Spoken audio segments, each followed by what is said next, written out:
Sir আসসালামু আলাইকুম। ওয়ালাইকুম আসসালাম। কি অবস্থা সবার? ভালো আছেন সবাই? জি স্যার, আলহামদুলিল্লাহ। স্যার আপনি কেমন আছেন? আলহামদুলিল্লাহ ভালো। আচ্ছা, আমরা শুরু করি। আবার আমাদের একটু নামাজের বিরতিতে যেতে হবে তো। জি স্যার।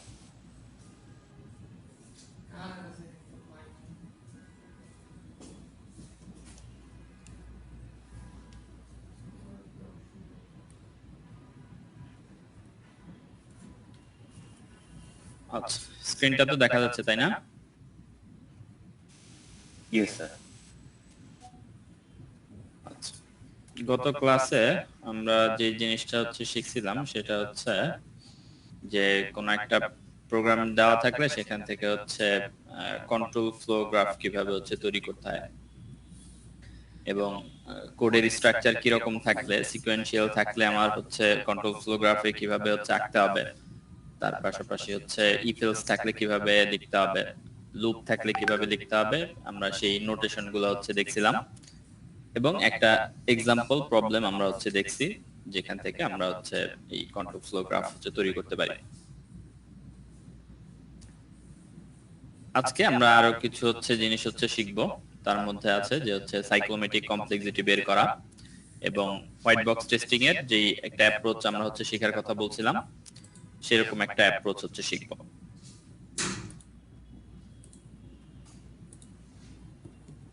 আচ্ছা,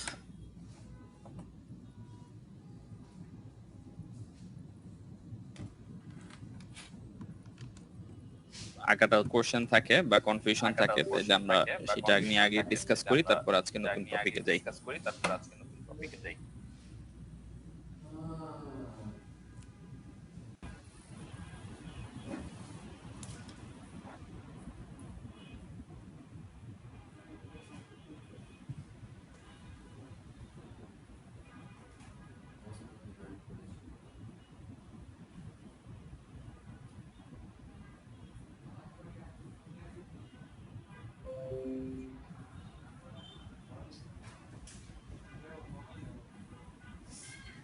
স্যার আমাদের কি এগুলো ফাংশন দিয়ে আঁকা লাগতে পারে? যদি ফাংশন কি দেওয়া থাকতে পারে কোডে? আচ্ছা, কোডে ফাংশন দেওয়া থাকতে পারে কিনা, আচ্ছা এই কোশ্চেনের অ্যানসারটা যে এখানে আরো বেশ কিছু এক্সাম্পল আছে। আমি গতদিন বইটা আপলোড করতে ভুলে গেছিলাম, আজকে আপলোড করে দিছি। এই বইতে আরো বেশ কয়েকটা উদাহরণ আছে, তার মধ্যে একটা উদাহরণ আছে যেখানে আপনার ফাংশন আপনি পাবেন।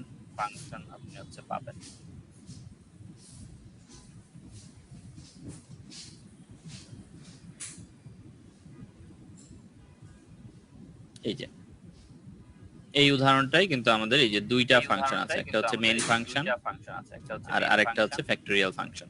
তার মানে অ্যানসার যে হ্যাঁ ফাংশনও থাকতে পারে এবং ফাংশন থাকলে আমরা তখন কিভাবে কানেক্ট করব, আমরা জাস্ট এইরকম যেই লাইন থেকে অপর একটা ফাংশন কল করা হয়েছে, মানে আমরা প্রত্যেকটা ফাংশনের জন্য আলাদা আলাদা এরকম গ্রাফ তৈরি করব। এইটা আপনার মেইন ফাংশনের জন্য কন্ট্রোল ফ্লো গ্রাফ, এটা ফ্যাক্টরিয়াল ফাংশনের জন্য কন্ট্রোল ফ্লো গ্রাফ।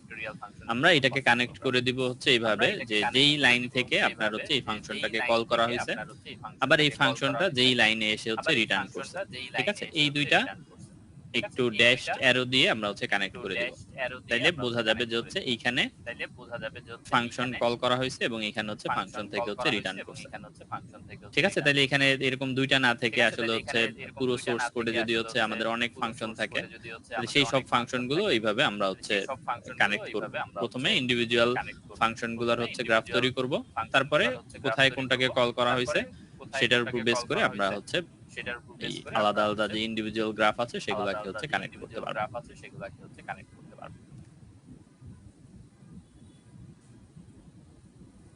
এটাই ছিল না আপনার কোশ্চেন? জি স্যার।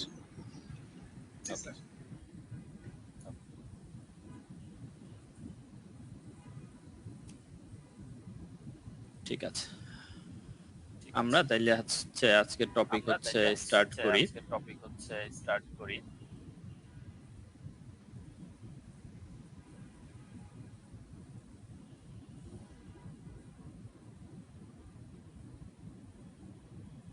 আচ্ছা, আমরা যেটাকে টার্গেট করে আসলে হচ্ছে এই টপিক গুলো হচ্ছে পড়তেছি বা টার্মিনোলজি গুলো সম্বন্ধে হচ্ছে জানতেছি, সেটা হচ্ছে পাথ টেস্টিং। পাথ টেস্টিং জিনিসটা কি, যে আমরা হচ্ছে গতদিন হচ্ছে বলতেছি যে হচ্ছে আমরা হোয়াইট বক্স টেস্টিং এ আমরা হচ্ছে কনসিডার করি আমাদের যে সোর্স কোড আছে সেই সোর্স কোডকে, এবং আমরা হচ্ছে পুরো কোডের যেই হচ্ছে স্টেটমেন্ট গুলো আছে, প্রত্যেকটা লাইন আছে, আমাদের টেস্ট কেস দিয়ে প্রত্যেকটা লাইনই যেন না কোনো ভাবে কি হয়, এক্সিকিউট হয়, আমরা সেটা হচ্ছে এনশিওর করতে চাই। কারণ তা না হলে কি হবে, যেই লাইন কোনোদিন কোনো টেস্ট কেস দিয়ে হচ্ছে এক্সিকিউটই হয় নাই, তাইলে সেখানে যদি কোনো ভুল থেকেও থাকে তাইলে সেটা আমরা হচ্ছে আইডেন্টিফাই করতে পারবো না। ফর এক্সাম্পল, আমরা হচ্ছে জোর বিজোর যেই হচ্ছে কোড হচ্ছে, যদি একটা হচ্ছে সোর্স কোড লিখি, এখন আমরা যদি সবসময় হচ্ছে জোন নাম্বার নিয়ে হচ্ছে টেস্ট করি, ঠিক আছে, এবং জোন নাম্বারের জন্য কোডটা ঠিক আছে, সবসময় আপনাকে ঠিক আউটপুট দেয়, হয়তো বিজোন নাম্বারের যে কন্ডিশনটা লেখা আছে সেই কন্ডিশনে কোথাও একটা ভুল আছে, তাইলে কখনো যদি আমরা হচ্ছে বিজোন নাম্বার না দিই তাইলে কিন্তু আমাদের হচ্ছে ওই কন্ডিশনে ভুল আছে কিনা সেটা বোঝা যাবে না। তার মানে আমাকে প্রত্যেকটা লাইনে আসলে কোনো না কোনো টেস্ট কেস দিয়ে এক্সিকিউট করাইতে হবে, সেটাকে আমরা বলি হচ্ছে স্টেটমেন্ট কভারেজ। পাথ কভারেজ আমরা বলি হচ্ছে যে যখন আমরা এরকম একটা গ্রাফ তৈরি করব, আমাদের যেরকম এরকম একটা যখন হচ্ছে গ্রাফ তৈরি হবে, তখন এখানে আমরা পাথ বলতে যেটা হচ্ছে বুঝি যে হচ্ছে একদম শুরু থেকে শেষ পর্যন্ত, একদম প্রথম নোডটা হচ্ছে আমাদের প্রোগ্রামের শুরু আর একদম শেষ নোডটা হচ্ছে আমাদের প্রোগ্রামের শেষ। তাহলে এই শুরুর নোড থেকে শেষ নোডে আসার পথে অনেকগুলা এজ দিয়ে আসলে হচ্ছে আসা যায়, ঠিক আছে। আপনি চাইলে এভাবে আসতে পারেন, আবার হচ্ছে বিডি এভাবে আসতে পারেন, সেটা নির্ভর করবে কিসের উপর, আমরা কি রকম ইনপুট দিয়ে কোডটা হচ্ছে রান করতেছি সেটার উপর। হইতে পারে যে হচ্ছে একরকম ইনপুট দিলাম, তাতে হচ্ছে এই পাথে গেল, আরেকটা ইনপুট দিলে এই পাথে গেল। তাহলে পাথ বলতে আমরা কি বুঝবো, আমরা বুঝবো যে হচ্ছে এই যে সোর্স থেকে বা হচ্ছে প্রোগ্রামের স্টার্টিং নোড থেকে একদম হচ্ছে এন্ডিং নোড পর্যন্ত এজ গুলাকে কানেক্ট করলে আমরা অনেকগুলো হচ্ছে পাথ পাবো। যেমন এখানে আসলে কতগুলা পাথ আছে এই গ্রাফের ক্ষেত্রে, দেখা যাচ্ছে না গ্রাফটা, এই গ্রাফটাতে কতগুলা হচ্ছে স্যার 10টা। 10টা পাথ আছে, শিওর?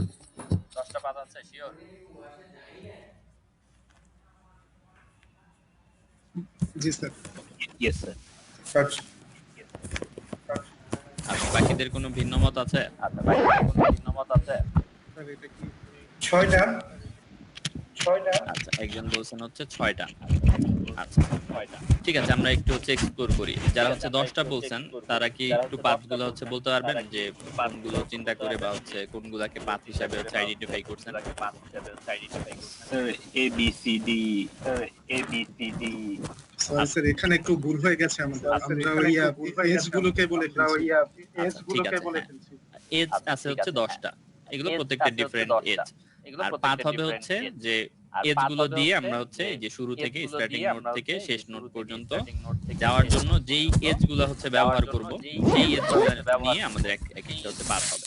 তাহলে সেই হিসেবে চিন্তা করলে আমরা যদি হচ্ছে প্রথমে এই যে বাম দিক দিয়ে যাই, এ, তারপর হচ্ছে সি, তারপর হচ্ছে ই, আই, তাহলে এইভাবে আসলে আমরা একদম শেষ নোড পর্যন্ত পৌঁছাই।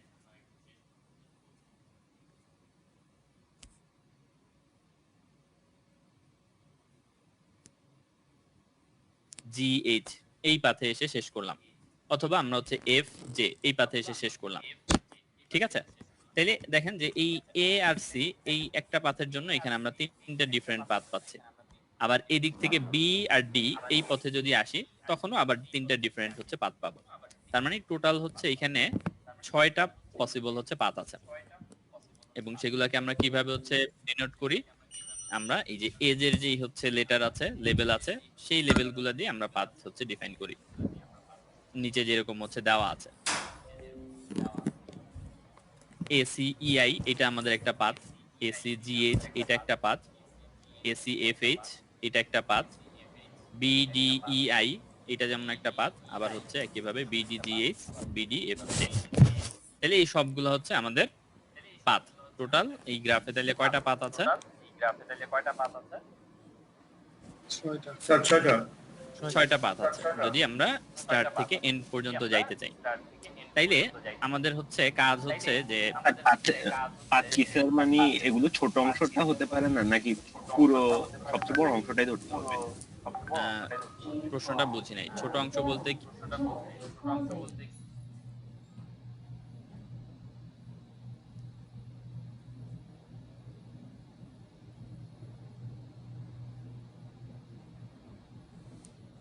আমরা চিন্তা করব যে হচ্ছে শুরু থেকে প্রোগ্রামের শুরুর নোড যেটা, স্টার্টিং নোড যেটা এবং এন্ডিং নোড যেটা, ঠিক আছে? স্টার্ট নোড থেকে এন্ডিং নোড পর্যন্ত যেতে কতগুলা হচ্ছে ডিফারেন্ট হচ্ছে পাথ আছে। আর এমনিতে যদি আমি হচ্ছে অন্যভাবে চিন্তা করি যে হচ্ছে এই নোড গুলাকেও যদি আমরা নাম্বারিং করি, তাহলে যে কোনো দুইটা নোডের মধ্যে এজ দিয়ে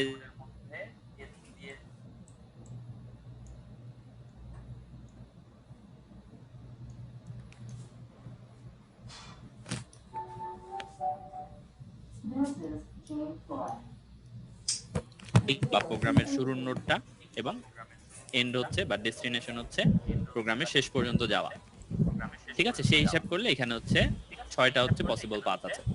আর আমরা যদি হচ্ছে নোড টু নোড হিসাব করি তাহলে তো অনেক কম্বিনেশন হতে পারে, সেখানে আরো ভিন্ন ভিন্ন পাথ হচ্ছে বের হবে। প্রোগ্রামের শুরু থেকে শেষ পর্যন্ত পৌঁছানোর জন্য আমাদের এখানে 6টা পাথ আছে। আর 6টা পাথে আসলে প্রোগ্রামটা এক্সিকিউশনটা হচ্ছে শেষ হবে, ঠিক আছে? আচ্ছা, ওকে, আচ্ছা, তাইলে আমাদের উদ্দেশ্য হচ্ছে যে এই যে কোনো পাথ দিয়েই তো আমার হচ্ছে প্রোগ্রামটা হচ্ছে এক্সিকিউট হতে পারে।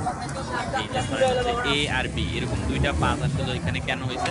কারণ এই নোডে একটা হচ্ছে ইফ এলস কন্ডিশন হয়তো ছিল, ঠিক আছে? এই কারণে দুইটা পাথ হয়ে গেছে। তারপরে নিচের এখানে এসে কেন আবার হচ্ছে 3টা পাথ হয়েছে? কারণ এখানে হয়তো আপনার হচ্ছে সুইচ কেস ছিল যেখানে হচ্ছে 3টা কেস, অথবা ইফ এলস ইফ আরেকটা হচ্ছে ইফ কন্ডিশন ছিল। তাহলে আমরা যখন হচ্ছে কোনো একটা ইনপুট দিব, একটা নির্দিষ্ট ইনপুটের জন্য ইফ কন্ডিশনও ট্রু হবে, এলস কন্ডিশনও ট্রু হবে। এটা কি পসিবল হতে পারে? না স্যার, যে কোনো একটা হবে। আবার ইফ, এলস ইফ আর হচ্ছে এলস, এই তিনটার মধ্যে হয়তো যে কোনো একটা হবে। তার মানে একটা প্রোগ্রাম সবসময় একটা স্পেসিফিক পাথ দিয়ে যাবে কোনো একটা নির্দিষ্ট ইনপুটের জন্য। সে যে কোনো এই 6টা পাথের মধ্যে যে কোনো একটা পাথ হচ্ছে চুজ করবে, ঠিক আছে? তাহলে আমাদের উদ্দেশ্য যেটা, যে ইনপুট গুলাকে এমন ভাবে সেট করা যেন সবগুলা একই পাথ দিয়ে না যায়। অথবা ধরেন এখানে 6টা পাথ আছে, আপনি এমন ইনপুট সেট করলেন যেটা হচ্ছে সবসময় 2টা পাথ ব্যবহার করে হচ্ছে আপনার প্রোগ্রামের এন্ড পর্যন্ত যায়, বাকি 4টা পাথ কখনো হচ্ছে ভিজিট করে না। তাইলে আমাদের বেসিস পাথ টেস্টিং এর গোলটা হচ্ছে বা অবজেক্টিভটা হচ্ছে যে আমরা চাই যে সবগুলা পাথ যেন হচ্ছে সে হচ্ছে এক্সপ্লোর করে। এবং এটার কারণ হচ্ছে যে কোনো একটা পাথে কোনো একটা নোডে যদি হচ্ছে এরর থাকে বা বাগ থাকে, তাহলে সেটাকে যেন আমরা হচ্ছে খুঁজে বের করতে পারি। নিশ্চয়ই হচ্ছে আপনার যদি সবসময় প্রোগ্রামটা একই পাথে যায় এবং ওই পাথে যদি কোনো এরর না থাকে, তাহলে অন্য পাথের যেই এরর গুলো সেগুলো সবসময় হচ্ছে আনডিসকভার্ড হচ্ছে রয়ে যাবে, ঠিক আছে? আমি তখনই হচ্ছে কোনো একটা পাথের সমস্যা হচ্ছে বের করতে পারবো, বা কোনো একটা পাথে গেলে আমার আউটপুট ভিন্ন আসে কিনা বা আউটপুট যেটা আসার কথা সেটা আসে কিনা, সেটা তখনই আমি চেক করতে পারবো যখন আমার প্রোগ্রামটা ওই পাথে হচ্ছে এক্সিকিউট হবে, ঠিক আছে? এখন এইটা আমরা ব্লাইন্ডলি করতে পারবো না। এটা আমরা হচ্ছে ব্লাইন্ডলি কিছু হচ্ছে ইনপুট সেট করে কখনোই আমরা এটা এনশিওর করতে পারবো না যে আমার প্রোগ্রামটা হচ্ছে যে 6 পসিবল পাথ আছে, আমার প্রোগ্রামটা 6 পসিবল পাথই হচ্ছে ভিজিট করে। এই কারণে এই অ্যাপ্রোচটার নাম হচ্ছে হোয়াইট বক্স টেস্টিং, ঠিক আছে? ব্ল্যাক বক্স টেস্টিং এ তো আর আমরা কোডের ভিতরে হচ্ছে কনসিডার করি না, বা আমরা কোডটাকেও পুরো ব্ল্যাক বক্স হিসেবে হচ্ছে চিন্তা করি। তাহলে সেখানে এই প্রোগ্রামের কয়টা হচ্ছে পাথ আছে, কি কি পসিবল পাথ হইতে পারে, কোথায় ইফ কন্ডিশন আছে, কোথায় এলস কন্ডিশন আছে, বা কোথায় লুপ আছে, সেই স্ট্রাকচারগুলো আমরা তখন হচ্ছে জানি না বা আমরা হচ্ছে কনসিডার করি না। ব্ল্যাক বক্সে আমরা পুরোটাকে একটা হচ্ছে ব্ল্যাক বক্স হিসেবে চিন্তা করি। কিন্তু হোয়াইট বক্সে এসে আমরা ভিতরটা পুরোটা হচ্ছে জানি যে আমার ভিতরের কোডের স্ট্রাকচারটা হচ্ছে এরকম এবং কোডের ভিতরে এতগুলা পসিবল এক্সিকিউশন পাথ আছে। এই ইনফরমেশন কনসিডার করে যখন আমি হচ্ছে টেস্ট কেস লিখবো, তখন আমি হচ্ছে এনশিওর করতে পারবো যে হচ্ছে এমন একটা টেস্ট কেস ডিজাইন করি এটা যেন হচ্ছে এই প্রথম পাথ দিয়ে যায়। প্রথম পাথ যেহেতু হচ্ছে কভার হয়ে গেছে, আমরা আরেকটা ইনপুট হয়তো সিলেক্ট করব যেটার জন্য এটা হচ্ছে সেকেন্ড পাথ দিয়ে যাবে। এভাবে আমরা চেষ্টা করব যে সবগুলা পাথ যেন হচ্ছে কভার হয়, এবং সবগুলা পাথ যদি হচ্ছে কোনো না কোনো টেস্ট কেস দিয়ে কভার হয় এবং টেস্ট কেস গুলার রেজাল্ট যদি হচ্ছে পজিটিভ আসে, তখন আমি বলতে পারবো যে হচ্ছে আমার প্রোগ্রামের প্রত্যেকটা পাথই হচ্ছে টেস্ট করা হয়েছে এবং কোনো পাথেই আসলে হচ্ছে কোনো এরর নাই। এবং যদি এরর থাকে তাহলে এই টেস্ট কেস গুলো দিয়ে সেইটা হচ্ছে ধরা পড়বে, ঠিক আছে? বা সেই বাগটাকে হচ্ছে খুঁজে বের করা যাবে। এটা হচ্ছে আমাদের হোয়াইট বক্স টেস্টিং এর হচ্ছে উদ্দেশ্য এবং এই বেসিস পাথ টেস্টিং, এটা হচ্ছে হোয়াইট বক্স টেস্টিং এর একটা হচ্ছে অ্যাপ্রোচ। যেমন আমরা ব্ল্যাক বক্স টেস্টিং এর অনেকগুলো অ্যাপ্রোচ করে আসছি। আপনার হচ্ছে ইকুইভ্যালেন্স ক্লাস টেস্টিং, তারপর হচ্ছে আপনার ওই যে প্রথমে যেটা বললাম বাউন্ডারি ভ্যালু অ্যানালাইসিস বা হচ্ছে ডিসিশন টেবিল বেস টেস্টিং, সেগুলোর কোনোটাতেই আমরা কিন্তু কোডের স্ট্রাকচার নিয়ে হচ্ছে আমরা টেস্ট কেস বের করি নাই। কিন্তু এই অ্যাপ্রোচে বেসিস পাথ টেস্টিং এ আমাদেরকে কি বের করতে হবে, আমাদেরকে একটা হচ্ছে কোডটাকে একটা গ্রাফে কনভার্ট করে ফেলতে হবে। কারণ ইন্ডিভিজুয়াল স্টেটমেন্টের আসলে হচ্ছে গুরুত্ব নাই, আমাদের গুরুত্বটা হচ্ছে যে এটাকে একটা হচ্ছে গ্রাফের রিপ্রেজেন্টেশন দেওয়া। এখন কোন নোডে কি কোড আছে, একটা নোডে একটা ভেরিয়েবল ডিক্লেয়ার করা আছে, আরেকটা নোডে একটা ভেরিয়েবলের সাথে আরেকটা ভেরিয়েবল যোগ করা আছে, সেটা আমাদের জন্য ইম্পর্টেন্ট না। এই জন্য আমরা কোডের যে হচ্ছে টেক্সচুয়াল ফরম্যাট, সেই টেক্সচুয়াল ফরম্যাট থেকে আমরা সেটাকে কনভার্ট করে একটা গ্রাফ ফরম্যাটে নিয়ে গেছি, এবং সেটা থেকে আমরা বুঝতে পারতেছি যে হচ্ছে এই প্রত্যেকটা হচ্ছে একটা ডিফারেন্ট পাথ, এবং প্রত্যেকটা নোডে কিছু না কিছু হচ্ছে কোড আছে, যেই কোডগুলা এক্সিকিউট হয়। এই পাথ দিয়ে যখন কোডটা যায় তখন ওই কোডগুলো হচ্ছে এক্সিকিউট হয়। এবং আমরা যেহেতু হচ্ছে চাই যে হচ্ছে সমস্ত পাথগুলোকে কভার করতে, তখন আমরা বের করার চেষ্টা করি যে হচ্ছে এখানে কতগুলো হচ্ছে পসিবল পাথ আছে, ঠিক আছে। এবং এটা যখন হচ্ছে বের করি তখন আরেকটা জিনিসও আমরা হচ্ছে অটোমেটিক্যালি হচ্ছে বুঝতে পারি, সেটা হচ্ছে যে কোনো একটা কোডকে হোয়াইট বক্স টেস্টিং দিয়ে টেস্ট করতে গেলে বা কোনো একটা কোডকে টেস্ট করতে গেলে আমাদের কি পরিমাণ টেস্ট কেস আসলে হচ্ছে জেনারেট করা লাগবে, বা আমাদের কি পরিমাণ হচ্ছে এফোর্ট সেখানে হচ্ছে দেওয়া লাগবে। কোন একটা কোড যদি হচ্ছে একদম সিকোয়েন্সিয়াল হয়, ঠিক আছে, একটা পাথেই হচ্ছে যদি থাকে, তাহলে সেটার জন্য কি হচ্ছে ডিফারেন্ট ইনপুট নিয়ে টেস্ট করার দরকার আছে? না স্যার। ঠিক আছে, হয়তো আমরা কয়েকটা ইনপুট নিয়ে টেস্ট করতে পারি, যে ওই তখন ওইটাতে ব্ল্যাক বক্স অ্যাপ্রোচ অ্যাপ্লাই করে আমরা ওই কিছু মিডলের ভ্যালু নিলাম, কিছু হচ্ছে এন্ডের ভ্যালু নিলাম, ম্যাক্সিমাম মিনিমাম ভ্যালু নিলাম, এভাবে আমরা করতে পারি। কিন্তু আমরা খুব বেশি টেস্ট কেস সেখান থেকে হচ্ছে জেনারেট করে আসলে হচ্ছে লাভ নাই, কারণ সবগুলো আসলে হচ্ছে একই পাথ দিয়ে যায়। কিন্তু যখন আমরা হচ্ছে এই যে এরকম স্ট্রাকচার দেখবো যে হচ্ছে অনেকগুলা ব্রাঞ্চ এখান থেকে হইতে পারে, বা এখানে 6টা পাথ আছে, এর থেকেও আরো কমপ্লেক্স পাথ হইতে পারে, এখানে যদি মাঝখানে একটা লুপ থাকে তাইলে হয়তো পাথের সংখ্যা আরো বাড়বে, ঠিক আছে। ইফ এলস এর ভিতরে বা কন্ডিশনের ভিতরে যদি আরো ইফ এলস থাকে, তাহলে সেটা আবার হচ্ছে এক্সপোনেনশিয়াল হারে হচ্ছে আপনার পাথ সংখ্যা হচ্ছে বাড়বে।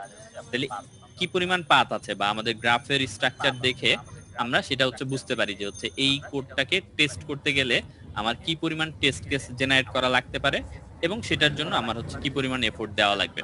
গ্রাফটা যত হচ্ছে সিম্পলার হবে, আমার টেস্ট করাটা তত কি হবে, ইজি হবে। গ্রাফটা যত হচ্ছে কি হবে, কমপ্লেক্স হবে, বা গ্রাফে যত বেশি হচ্ছে ব্রাঞ্চ থাকবে, যত বেশি হচ্ছে এরকম এজ বের হইতে থাকবে, একটা এজ থেকে মাল্টিপল এজ বের হইতে থাকবে, গ্রাফটা তত বেশি হচ্ছে কমপ্লেক্স হবে, এবং আমরা সেইখান থেকে বুঝতে পারবো যে আমাদের টেস্ট করাটাও কি হবে, তত বেশি কমপ্লেক্স হবে। কারণ প্রত্যেকটা পাথকে আমার কোনো না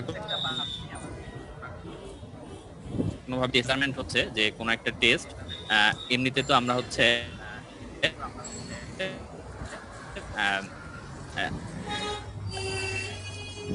কোডের কমপ্লেক্সিটি এই টার্মটার সাথে হচ্ছে পরিচিত, তাই না?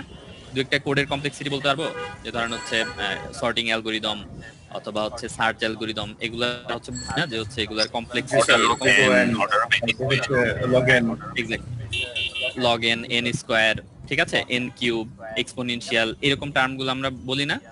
তাইলে সেইখানে কমপ্লেক্সিটি বলতে যেটা আসলে হচ্ছে বোঝায় যে আপনার কোডটা কি পরিমাণ রিসোর্স হচ্ছে ব্যবহার করবে। একটা লুপ যদি আপনি লিখেন তাহলে সেটা হচ্ছে একবারই চলবে, ঠিক আছে, অর্ডার অফ এন, এন সংখ্যক যদি হয় আপনার অ্যারের এলিমেন্ট, বা এন সংখ্যক বা ইটারেশন করতে হয় তাহলে অর্ডার অফ এন। লুপের ভিতরে যদি আপনি আরেকটা লুপ লিখেন, তখন বাইরের লুপটা যতবার ঘুরবে ভিতরের লুপটা ওই প্রত্যেকবারের জন্য আবার এন সংখ্যক বার হচ্ছে ঘুরবে, সেটাকে আমরা বলি হচ্ছে এন স্কয়ার। এইভাবে যদি আরো ভিতরে থাকে তাহলে আমরা বলি হচ্ছে এন কিউব। একইভাবে আবার হচ্ছে লগ এনও আমরা হচ্ছে এইভাবে বের করতে পারি। সেই কমপ্লেক্সিটি মিন করে যে আপনার এই কোডটা এক্সিকিউট হইতে কি পরিমাণ সময় নিবে অথবা কি পরিমাণ রিসোর্স হচ্ছে ব্যবহার করবে। আর এখানে আমরা যে হচ্ছে কমপ্লেক্সিটিটা হচ্ছে ইন্ট্রোডিউস করব বা কমপ্লেক্সিটি টার্মটা হচ্ছে বলবো, সোর্স কোডের কমপ্লেক্সিটি বলবো, সেই কমপ্লেক্সিটিটা হচ্ছে যে এই কোডের স্ট্রাকচারটা কতটা হচ্ছে কমপ্লেক্স, ঠিক আছে। এই কোডের যদি আমরা একটা হচ্ছে গ্রাফ তৈরি করি, তাহলে সেই গ্রাফটা কতটা হচ্ছে কমপ্লেক্স হবে, এবং ওই নাম্বারটা থেকে, ওই কমপ্লেক্সিটি নাম্বারটা থেকে আমরা বলতে পারবো যে হচ্ছে এই কোডটা টেস্ট করতে গেলে আমাদের কি পরিমাণ এফোর্ট হচ্ছে দেওয়া লাগবে, এফোর্ট কি কম দেওয়া লাগবে নাকি হচ্ছে এফোর্ট হচ্ছে বেশি দেওয়া লাগবে, ওই কম্পারিজনটা আমরা হচ্ছে করতে পারবো। দুইটা কোড যদি আমরা পাশাপাশি রাখি, কোনো একটার কমপ্লেক্সিটি যদি আমরা দেখি হচ্ছে কম, ঠিক আছে, এবং আরেকটার কমপ্লেক্সিটি দেখি যদি হচ্ছে বেশি, তাইলে আমরা বুঝতে পারবো যে হচ্ছে এই কোডটাকে, যেটার কমপ্লেক্সিটি কম, সেটাকে টেস্ট করার জন্য এফোর্ট তুলনামূলক কম লাগবে, যেটার কমপ্লেক্সিটি বেশি সেটার জন্য বেশি পরিমাণ টেস্ট কেস হচ্ছে জেনারেট করতে হবে, এবং বেশি পরিমাণ টেস্ট কেস জেনারেট করলে সব টেস্ট কেসগুলো আবার হচ্ছে রান করতে হবে, তাহলে সেটার জন্য হচ্ছে এফোর্ট বেশি লাগবে, সময় হচ্ছে বেশি লাগবে। তাহলে এই ডিফারেন্সটা আমরা একটু হচ্ছে মাথায় রাখবো, যে ওইখানে যে কমপ্লেক্সিটি আমরা পড়ে আসছিলাম সেই কমপ্লেক্সিটিটা হচ্ছে যে এটার এক্সিকিউশন কিরকম হবে, এটা রান টাইম কিরকম হবে, এটা কি পরিমাণ রিসোর্স হচ্ছে আপনার লাগবে, ঠিক আছে, মেমোরি স্পেস কতগুলো হচ্ছে দখল করবে, সেই জিনিসগুলো হচ্ছে মেজার করে, বা সেটার একটা ইন্ডিকেটর। আর এখানে যে কমপ্লেক্সিটির কথা আমরা বলবো, এটা হচ্ছে যে আমার টেস্ট এফোর্ট কতটুকু লাগবে সেটার একটা হচ্ছে ইন্ডিকেটর, বা আমার কোডের ইন্টারনাল স্ট্রাকচার কতটা কমপ্লেক্স, সেটা হচ্ছে এই কমপ্লেক্সিটিটা হচ্ছে দিয়ে আমরা হচ্ছে ডিফাইন করব। আচ্ছা, তাহলে এই কমপ্লেক্সিটিটা আমরা একটু আগে হচ্ছে পড়ি, এই কমপ্লেক্সিটিটাকে আমরা বলি হচ্ছে সাইক্লোমেটিক কমপ্লেক্সিটি, ঠিক আছে। তাহলে সাইক্লোমেটিক কমপ্লেক্সিটি বললে আমরা বুঝবো যে হচ্ছে সোর্স কোডের কমপ্লেক্সিটি ইন টার্মস অফ এই সোর্স কোডের হচ্ছে স্ট্রাকচার, এবং এটা বের করার কিছু হচ্ছে ওয়ে আছে, এবং সেগুলো হচ্ছে আমরা কয়েকটা হচ্ছে ফর্মুলা হচ্ছে পড়বো, যেটা দিয়ে কোন একটা কোডের সাইক্লোমেটিক কমপ্লেক্সিটিটা হচ্ছে বের করা যায়। সাইক্লোমেটিক কমপ্লেক্সিটি বের করার জন্য সবচেয়ে সহজ উপায় হচ্ছে যে প্রথমে সোর্স কোডটার একটা হচ্ছে গ্রাফ হচ্ছে তৈরি করে ফেলা, ঠিক আছে। গ্রাফ থেকে আমরা খুব সহজেই সাইক্লোমেটিক কমপ্লেক্সিটি হচ্ছে বের করতে পারি। তাহলে আমরা ফার্স্ট স্টেপতে হচ্ছে শিখছি যে একটা সোর্স কোডকে কিভাবে আমরা একটা হচ্ছে কন্ট্রোল ফ্লো গ্রাফে হচ্ছে কনভার্ট করে ফেলতে পারি। জি স্যার। কোন সিনট্যাক্সের জন্য বা কোন স্ট্রাকচারের জন্য আমরা সেগুলোকে কিভাবে কনভার্ট করব সেটার রুলস দেওয়া আছে, সেই অনুযায়ী আমরা হচ্ছে পুরো সোর্স কোডটাকে একটা গ্রাফে হচ্ছে কনভার্ট করে ফেলবো। ফর এক্সাম্পল আমাদের এরকম একটা হচ্ছে সোর্স কোড থেকে আমরা এরকম একটা হচ্ছে গ্রাফ পাইছি, ঠিক আছে। তাহলে এখন আমাদের কাজ হচ্ছে যে এই গ্রাফ থেকে সাইক্লোমেটিক কমপ্লেক্সিটিটা হচ্ছে বের করা, এবং সেটা খুব সহজ হচ্ছে ফর্মুলা হচ্ছে যে আমাদেরকে এখান থেকে নাম্বার অফ নোডস বের করতে হবে আর নাম্বার অফ এজ হচ্ছে বের করতে হবে, যেটা এই গ্রাফ থেকে আমরা খুব সহজেই হচ্ছে কাউন্ট করতে পারি। যেমন এই গ্রাফে হচ্ছে আমাদের কতগুলা নোড আছে,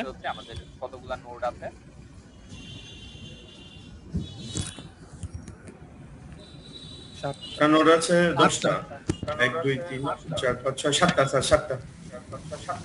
আচ্ছা আবার একটু কাউন্ট করি, 8টা 8টা স্যার, সরি স্যার।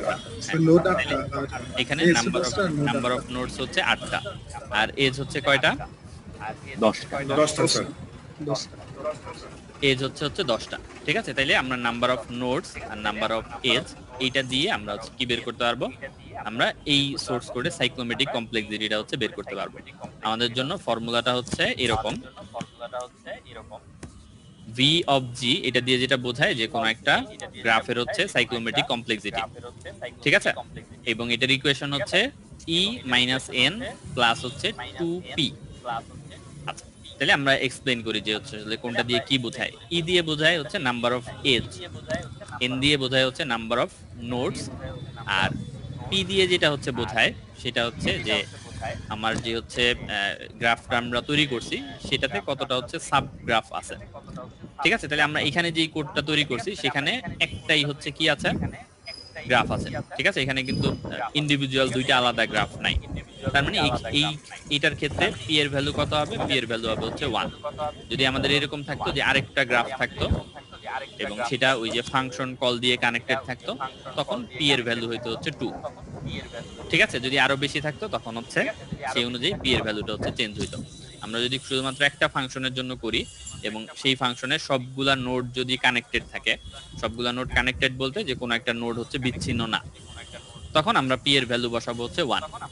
তাহলে এইটার জন্য আমরা যদি এই ফর্মুলা অনুযায়ী বসাই, তাহলে আমাদের ই নাম্বার অফ এজ কত ছিল? 10, তাই না? আর নাম্বার অফ নোড কত ছিল?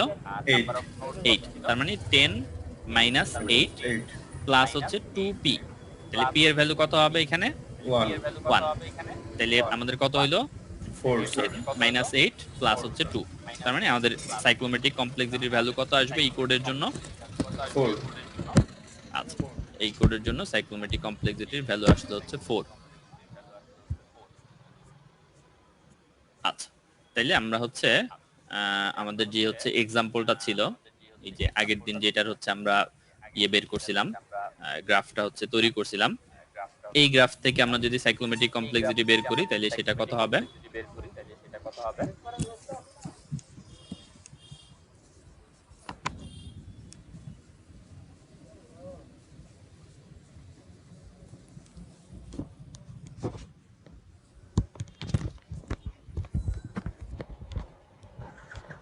এখানে কতগুলা নোড আছে, কতগুলা এজ আছে?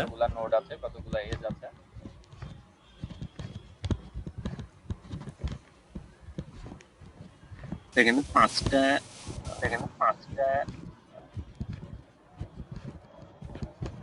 স্যার নোড এখানে 8টা তিন আর হবে। এজ 10টা।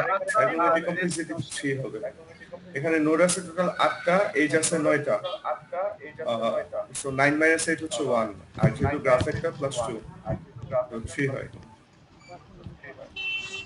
তো ফাংশন কল হইছে না এটা মানে বিচ্ছিন্ন গ্রাফ না তো, মানে গ্রাফটা এখানে একটাই। আচ্ছা, তাহলে আমরা হিসাব করে কত বের করলাম? নোড সংখ্যা কয়টা এখানে? 8টা sir. 8। Number of edge? Number of edge হচ্ছে 9টা। নাম্বার অফ এজটা একটু ভালো করে গুনি। ও জি স্যার 10টা স্যার, নাম্বার অফ এজ 10টা। আচ্ছা, নাম্বার অফ এজ হচ্ছে 10টা। একদম এই যে বরাবর যদি দেখি 1 2 3 4 5, এদিকে 6 7 8, ভিতরে একটা 9, এখানে হচ্ছে 10টা। তাইলে এটার জন্য যদি হচ্ছে সাইক্লোমেট্রিক কমপ্লেক্সিটি বের করি তাহলে সেই ভ্যালুটা কত হবে? স্যার 4 হবে। 4 হবে। ঠিক আছে, তাহলে আমরা এই যে এখানে দেখি, ঠিক আছে, ক্যালকুলেট করে দেওয়ার কথা।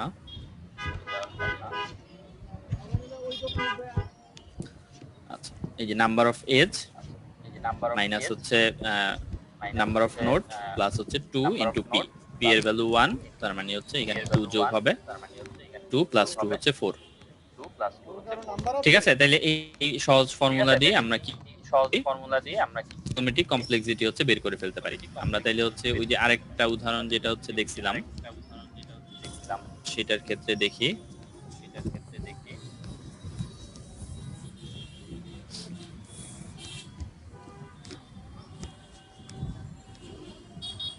আচ্ছা, এই যে এই ক্ষেত্রে আমরা হচ্ছে আমাদের যেহেতু হচ্ছে এই যে এই গ্রাফটা আমরা একটু আগে দেখি, এই গ্রাফে আমাদের নোড আছে হচ্ছে কয়টা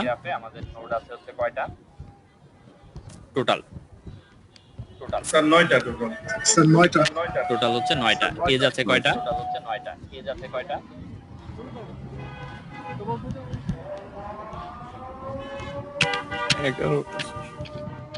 আচ্ছা, এই এজ গুলো কিন্তু ডিফারেন্ট, এই যে ড্যাশ ই লাইন, এই এজ গুলো কিন্তু ডিফারেন্ট। তাহলে এজ আছে কয়টা? 9টা স্যার। 5টা, আর এখানে হচ্ছে 4টা, 9টা। আর এখানে আমাদের পি এর ভ্যালু কত হবে? স্যার 2 হবে। পি এর ভ্যালু হবে হচ্ছে 2। তাহলে এইটা যখন হচ্ছে আমরা এই যে ফর্মুলা দিয়ে বের করব তখন আমরা এই যে 9, নাম্বার অফ এজ হচ্ছে 9, নাম্বার অফ নোডও 9, আর এখানে এই যে পি এর ভ্যালু বসানো হয়েছে হচ্ছে 2। ঠিক আছে, সেটা হচ্ছে 4। আবার আমরা যদি এইভাবে চিন্তা করতাম যে আমরা হচ্ছে এই দুইটার আলাদা আলাদা করে বের করে যোগ করতাম তাহলে আসলে একই আসতো। আমরা যদি এই মাঝখানে এই দুইটা হচ্ছে কানেক্ট করা আছে সেটা ভুলে গিয়ে আমরা এইটার আলাদা বের করতাম, মেইনের জন্য আলাদা বের করলে সাইক্লোমেট্রিক কমপ্লেক্সিটি কত আসতো? নোড আছে 1 2 3 4 5, এজ আছে কয়টা? এজও আছে হচ্ছে 5টা। ঠিক আছে, 5 মাইনাস 5, তখন ই এর ভ্যালু হইতে হচ্ছে 1। তার মানে মেইনের জন্য সাইক্লোমেট্রিক কমপ্লেক্সিটি আসছে হচ্ছে 2। আবার ফ্যাক্টোরিয়ালের জন্য এখানে এজ আছে হচ্ছে 4টা, নোডও আছে হচ্ছে 4টা, তার মানে ফ্যাক্টোরিয়ালের কমপ্লেক্সিটি বের হইতো কত? ফ্যাক্টোরিয়ালের জন্য 2। তখন আমরা দুইটাকে কম্বাইন করার জন্য হচ্ছে দুইটা যোগ করে দিতাম, তাইলেও আমরা হচ্ছে 2 প্লাস 2 হচ্ছে 4 পাইতাম। ঠিক আছে, আচ্ছা, তাহলে এই প্রথম ফর্মুলাটা দিয়ে আমরা হচ্ছে খুব সহজেই কি বের করে ফেলতে পারি? সাইক্লোমেট্রিক কমপ্লেক্সিটি বের করে ফেলতে পারি কোনো একটা কোডের। আমাদেরকে প্রথমে যেটা করতে হবে যে আগে হচ্ছে সোর্স কোডটা থেকে সেটাকে আগে হচ্ছে গ্রাফে কনভার্ট করতে হবে। গ্রাফে কনভার্ট করে ফেললে ফর্মুলা বসাইলেই হচ্ছে সাইক্লোমেট্রিক কমপ্লেক্সিটিটা খুব সহজেই হচ্ছে বের হয়ে যাবে। বুঝতে পারছি সবাই? Yes sir. জি স্যার। ঠিক আছে, তাহলে আমরা একটু হচ্ছে ব্রেক নিলাম। আবার হচ্ছে কত মিনিট ব্রেক নিলে ভালো হয়? 10 মিনিট। স্যার 10 মিনিট দিলে ভালো হয়। আচ্ছা ঠিক আছে।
সামনে যায় আগে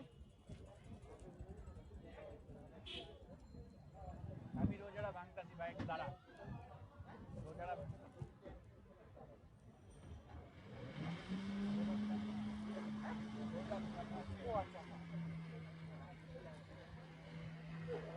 চালু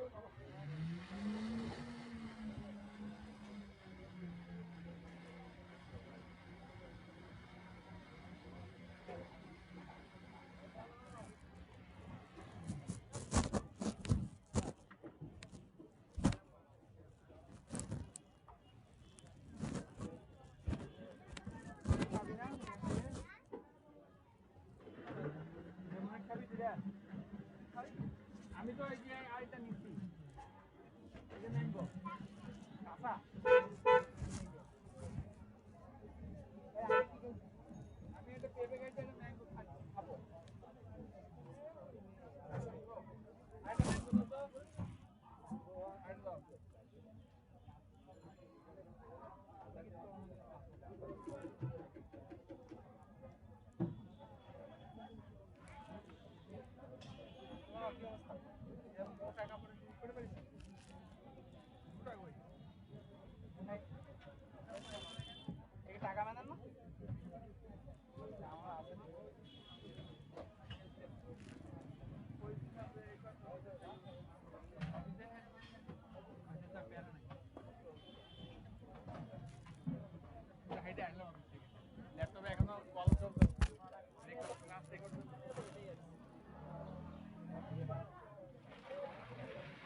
আমি এটা দিলি খাওয়াইলে কেমন হয় আমি নেক্সট দিন খাবো এভাবে আমি এদেরটা দিয়ে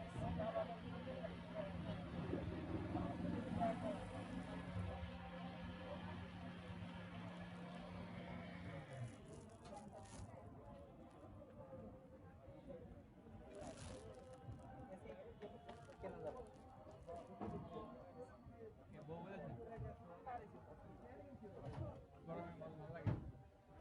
তুমি লাগাই দে ওই যে তুমি ড্রয়িং রুমে লাগাই তুমি গিয়ে ফোনে গিয়ে বসে থাকো ওকে এটা নোটেড উইথ থ্যাঙ্কস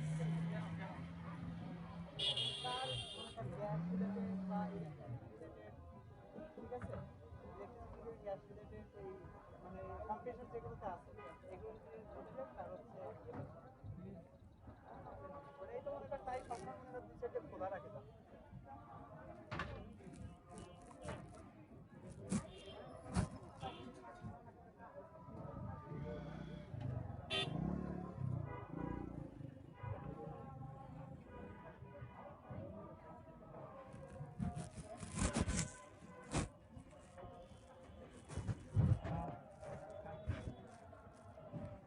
চল ইয়ে করতে হবে আরে আমার আবার ভোট করার সময় ভালো দেওয়াল দৌড় কলাম ভাই পড়ালেখা নিয়ে শিখিস নি রাত পুরো 9টা 8টার পরে সেগুলো হুট করে বললো 6:30টার সময় আমি আবার ক্লাস 3 আর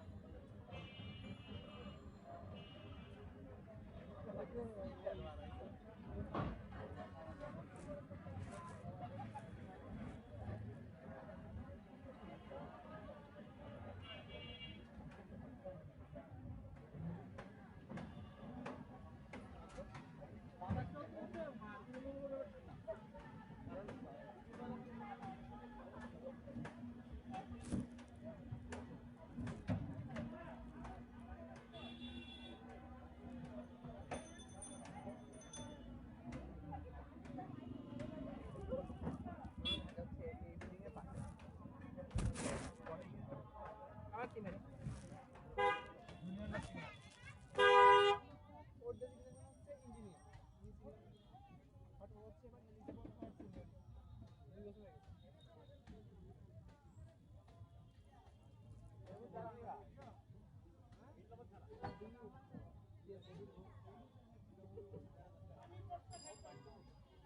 আমি আশেপাশে যা দেখি আমার উন্নতি আইনটি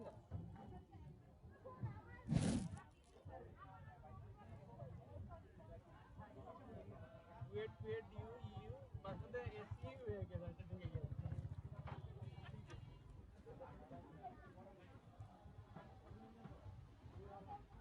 আমার এখানে উঠে ঠিক আছে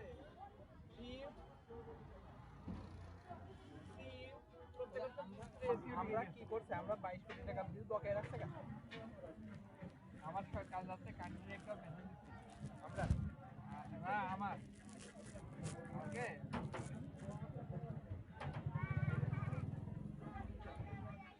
ডিসাইডার শেয়ার ফরওয়ার্ড করতে ভাই হাসান ডাল ইম্প্যাক্ট টু রেপুটেশনে 22 কোটি টাকা বিল বাকি মানে আমি তো ইন্টারনালি শুনলাম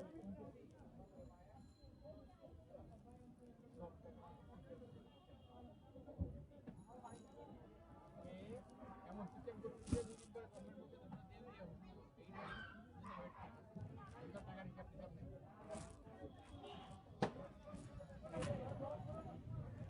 কোম্পানি ভাড় में जाओ এমপ্লয়ি ভাড় में जाओ ঈদের স্যালারি দিয়েছে ঈদের শেষ হওয়ার 18 তারিখ শেষ হওয়ার পরে ঈদের পরেরও 18-20 তারিখের পরে দিয়েছে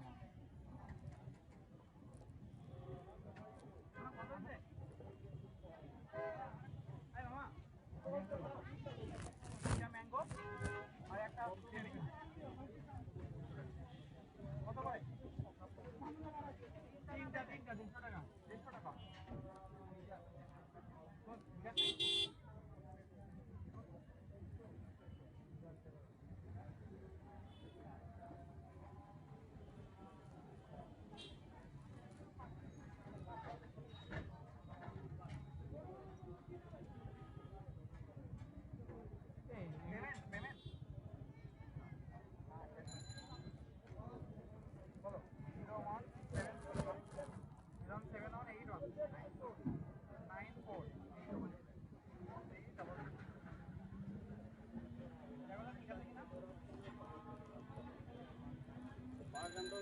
এই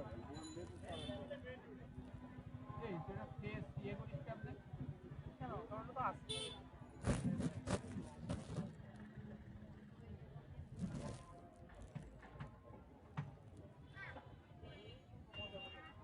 চেক করো আচ্ছা আমি গেলাম এই যে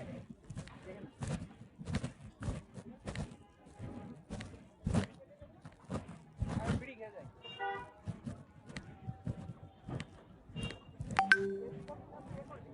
হ্যাঁ তোরা টেস্ট ইয়ে করার অপশন আছে যদি টেস্ট অপশন থাকে না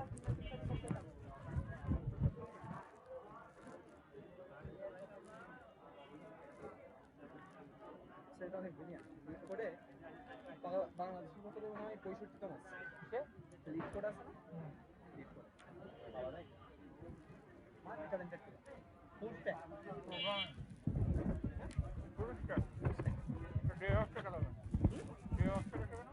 ডেভঅপস না তো আমাদের টিমে তো আমরা ডেভঅপস দুইজন সুজন দেয় এত ডেভেলপার ডেভেলপারের ভিতরে ফুল স্ট্যাক ডেভেলপমেন্ট মানে ফ্রন্ট এন্ড ব্যাক এন্ড সব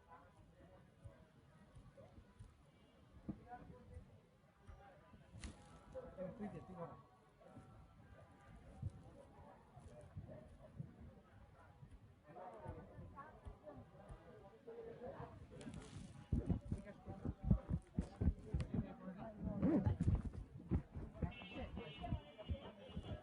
ফিঙ্গারপ্রিন্ট তো নাই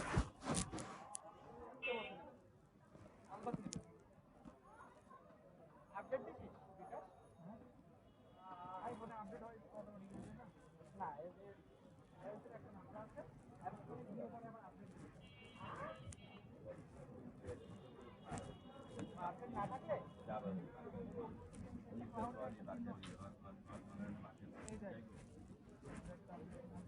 এই যে ফিঙ্গারপ্রিন্ট আছে না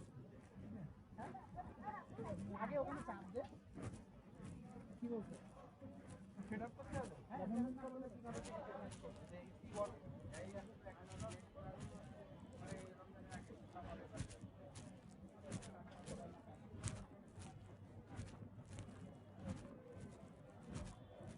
যাক জীবন না পাওয়া যাবে বারবার কিছুদিন পরে আমরা ইয়ে করে ফেলি বুঝতে করি ওই যে ওখানে বসে পড়ি শুনলাম তো নগদের জিনিসপত্র দেওয়ার পর আমরা জানতে পারি আমরা কি বানিয়ে দিচ্ছি সেটা হচ্ছে আমরা ওই যে পেমেন্ট করার সময় মনে করি যে পাসওয়ার্ড চাই না যে তোর হচ্ছে পিন দিয়ে দিতে হয় ওইটা একটু ক্লিক করতে হয় আগে হ্যাঁ তো 5 টাকা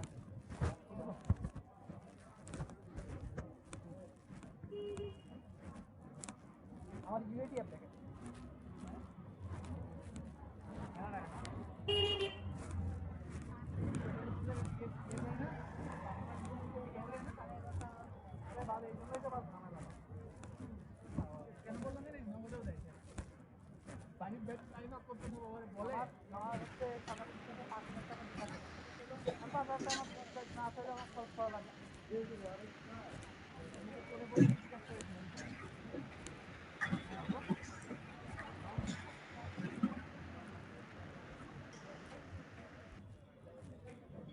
দেখা যায় না দেখা যায় না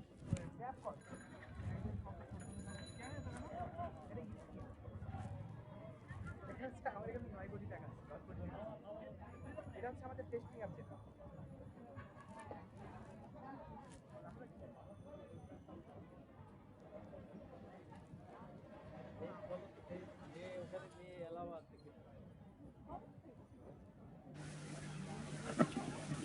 হ্যালো ইয়েস স্যার। হ্যাঁ আছে সবাই জি স্যার ওকে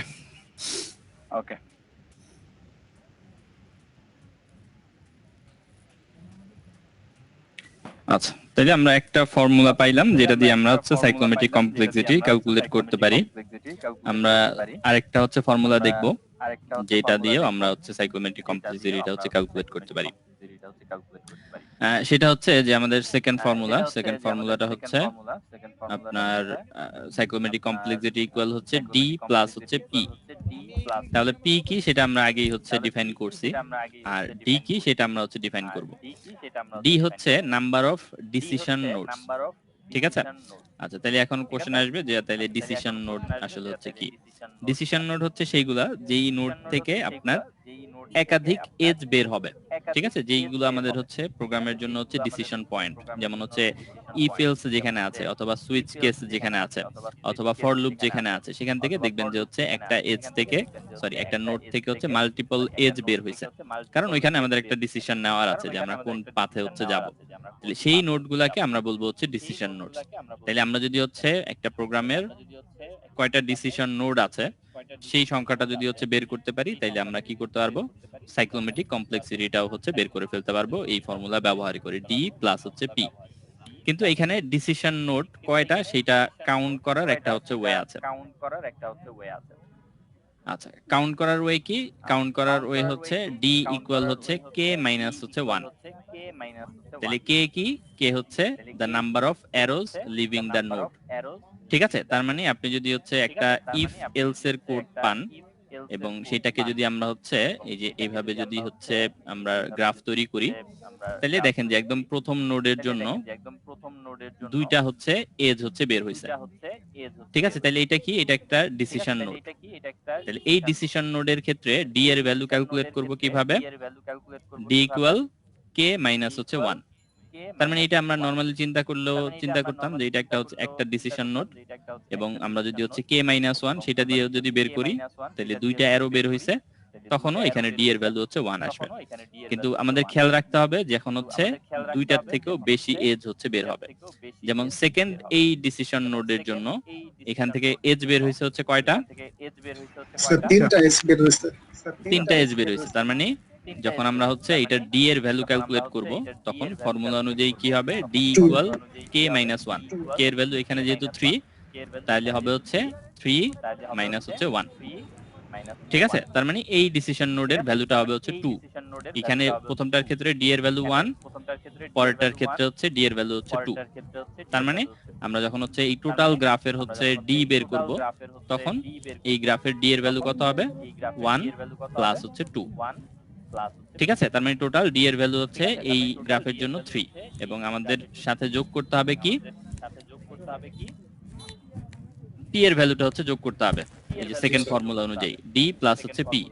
তাহলে এই গ্রাফটার জন্য যদি আমরা সাইক্লোমেট্রিক কমপ্লেক্সিটি ডি প্লাস পি এই ফর্মুলা দিয়ে বের করি, তাহলে ডি এর ভ্যালু আমরা কত পাইছি?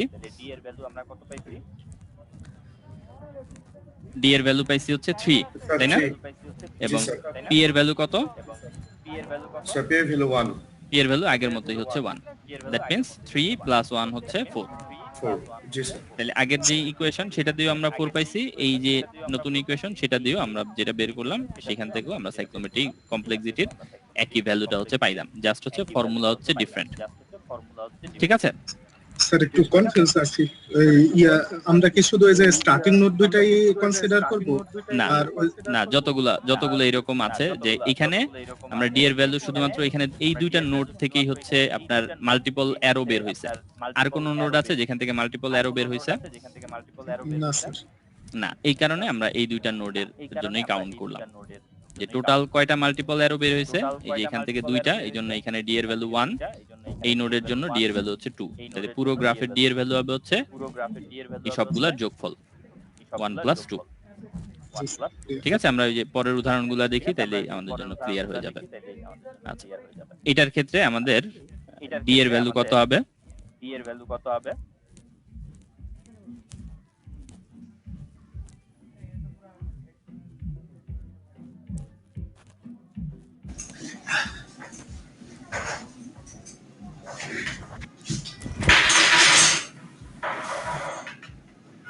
স্যার 3 হবে। আচ্ছা, বাকিরা?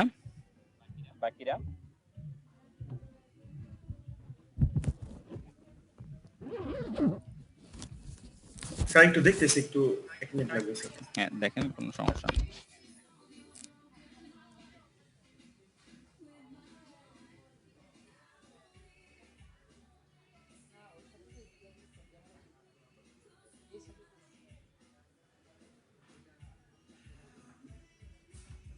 স্যার এখানে ডি এর ভ্যালু 3 স্যার। তো 3 স্যার। স্যার এখানে তিনটা নোড আছে যেগুলো থেকে দুইটা দুইটা বের হয়েছে। জি স্যার। আচ্ছা, সেই নোটগুলো কি কি একটু বলেন। একটা হচ্ছে 4, 4 একটা হচ্ছে 5 6 আর একটা হচ্ছে 13। আচ্ছা, একটা হচ্ছে 4, একটা হচ্ছে 5 6 মানে সি, 5 6, মানে বি সি আর এফ। আচ্ছা, আর আরেকটা হচ্ছে এই যে এফ 13 অথবা হচ্ছে 13। জি স্যার। ঠিক আছে, তাইলে আমাদের ডি এর ভ্যালু পাওয়া গেল হচ্ছে 3, এটার সাথে প্লাস হবে কত? স্যার প্লাস হবে 1। প্লাস হবে হচ্ছে 1, তার মানে সাইক্লোমেট্রিক কমপ্লেক্সিটি হচ্ছে 4। তাহলে মিলছে না আগেরটার সাথে? জি স্যার। ইয়েস। ঠিক আছে, তাইলে আমরা এই ফর্মুলাটা ব্যবহার করেও আমরা চাইলে কি বের করতে পারি? সাইক্লোমেট্রিক কমপ্লেক্সিটির ভ্যালুটা হচ্ছে বের করতে পারি। দুইটা ডিফারেন্ট ফর্মুলা, কিন্তু রেজাল্ট আসলে হচ্ছে একই আসবে। ঠিক আছে? Yes sir. জি স্যার। আচ্ছা, এরপরে আমরা দেখি হচ্ছে থার্ড ফর্মুলা বা থার্ড যে হচ্ছে ওয়ে যেটা দিয়ে সাইক্লোমেট্রিক কমপ্লেক্সিটি বের করা যায়, সেটাও হচ্ছে গ্রাফের সাহায্য নিয়ে আমরা হচ্ছে বের করব। এবং সেই ফর্মুলাটা হচ্ছে এরকম, v of g ইকুয়াল হচ্ছে number of regions in the graph. গ্রাফে কতগুলো হচ্ছে রিজিয়ন আছে। এখন তাইলে আমাদেরকে প্রথমে ডিফাইন করতে হবে যে গ্রাফের রিজিয়ন বলতে হচ্ছে কি বোঝায়। আচ্ছা, গ্রাফের রিজিয়ন বলতে বোঝায় যে আপনার এই গ্রাফটা কতগুলো ছোট ছোট এরিয়াতে হচ্ছে ভাগ করা যায়। এরিয়া মানে হচ্ছে বাউন্ডেড এরিয়া, যে আমরা হচ্ছে কয়েকটা এজ চারপাশ দিয়ে বাউন্ড করলে আমরা একটা এরিয়া পাই। ঠিক আছে, সেগুলোকে আমরা হচ্ছে রিজিয়ন বলবো। যেমন এটার ক্ষেত্রে আমাদের একটু মার্ক করার চেষ্টা করি।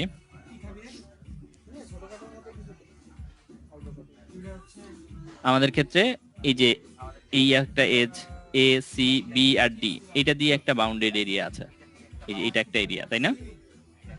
বা এটা একটা হচ্ছে রিজিয়ন। জি স্যার। ঠিক আছে, এরকম নিচে আবার হচ্ছে এই যে ই আই আর হচ্ছে এদিকে জি এইচ, এটা দিয়ে একটা বাউন্ডেড এরিয়া আছে না? Yes sir. একইভাবে এই পাশেও একটা বাউন্ডেড এরিয়া আছে না? Yes sir. মানে কয়টা সাইকেল টাইপের আর কি। সাইকেল ঠিক বলবো না, সাইকেল মানে তো হচ্ছে যে ধরেন যেই নোড থেকে শুরু করে সেই নোডে আবার হচ্ছে ফেরত যায়। ঠিক আছে, আমরা যেটা বলবো বাউন্ডেড এরিয়া, যে কয়টা এরকম ছোট ছোট জায়গা হচ্ছে ভাগ হইছে, তাহলে সেগুলোকে আমরা রিজিয়ন বলবো, বা এক একটা ক্ষেত্র বাংলায় যদি হচ্ছে বলি একদম ক্লিয়ারলি, সেটা বের করব। এবং বাইরের পুরোটাকে একটা রিজিয়ন হিসেবে আমরা চিন্তা করব, যে এই গ্রাফের বাইরে যা কিছু আছে, এই যে হোয়াইট স্পেস, এটা একটা রিজিয়ন। আর এর ভেতরে যেই আলাদা আলাদা হচ্ছে এক একজনের অংশ ভাগ করা, সেইগুলোকে আমরা এক একটা হচ্ছে রিজিয়ন বলবো। তাহলে এখানে টোটাল কয়টা রিজিয়ন আমরা হচ্ছে পাইলাম? 4টা হচ্ছে রিজিয়ন। তাহলে এটার সাইক্লোমেট্রিক কমপ্লেক্সিটির ভ্যালু হচ্ছে 4। Number of region equal to cyclomatic complexity. ঠিক আছে, তাহলে এই ক্ষেত্রে আমাদের সেই একইভাবে একই ভ্যালু আসলো, কিন্তু অ্যাপ্রোচটা জাস্ট হচ্ছে ডিফারেন্ট, যে কতগুলো বাউন্ডেড এরিয়া আছে অথবা কতগুলো হচ্ছে রিজিয়ন আছে। এবং সেটা করার সময় মাথায় রাখতে হবে যে বাইরের যে হোয়াইট স্পেসটা, মানে এগুলার বাইরে যা কিছু আছে সেগুলো একটা আলাদা হচ্ছে রিজিয়ন, এবং এখানে যেগুলো ভাগ ভাগ করা আছে সেগুলো প্রত্যেকটা হচ্ছে আলাদা রিজিয়ন। জি স্যার। স্যার এই গ্রাফটার মধ্যে যদি আরেকটা আমার বিচ্ছিন্ন নোট থাকতো, এই গ্রাফটার সাথে যেমন আরেকটা বিচ্ছিন্ন নোট, সেক্ষেত্রে আমার ওই একটা নোটকে আমি একটা রিজন ধরতাম। তখন আবার ওইটা এটার সাথে হচ্ছে অ্যাড করতে হইতো, যোগ করতে হইতো, মানে এক যোগ করতাম, আর বাইরের আউটের যে রিজন সেটা তো ধরতামই, বাইরের একটা এটা ধরবই। স্যার একটা কানেক্টেড গ্রাফ ছিল ফাংশনের মাধ্যমে, ওইটার একটু রিজনটা দেখাতে ভালো হতো স্যার, তাহলে ক্লিয়ার বুঝতে পারতাম। ওকে, আমরা আগে এইটারটা একটু বের করি, যেটা সহজ সেটা বের করি, তারপরে ওইটাতে যাই। আচ্ছা, এইটার ক্ষেত্রে কয়টা রিজিয়ন হচ্ছে দেখা যায় চোখে দেখে একটু বলেন, যদিও মার্ক করতে না পারলে একটু আইডেন্টিফাই করাটা টাফ, তারপর ট্রাই করেন।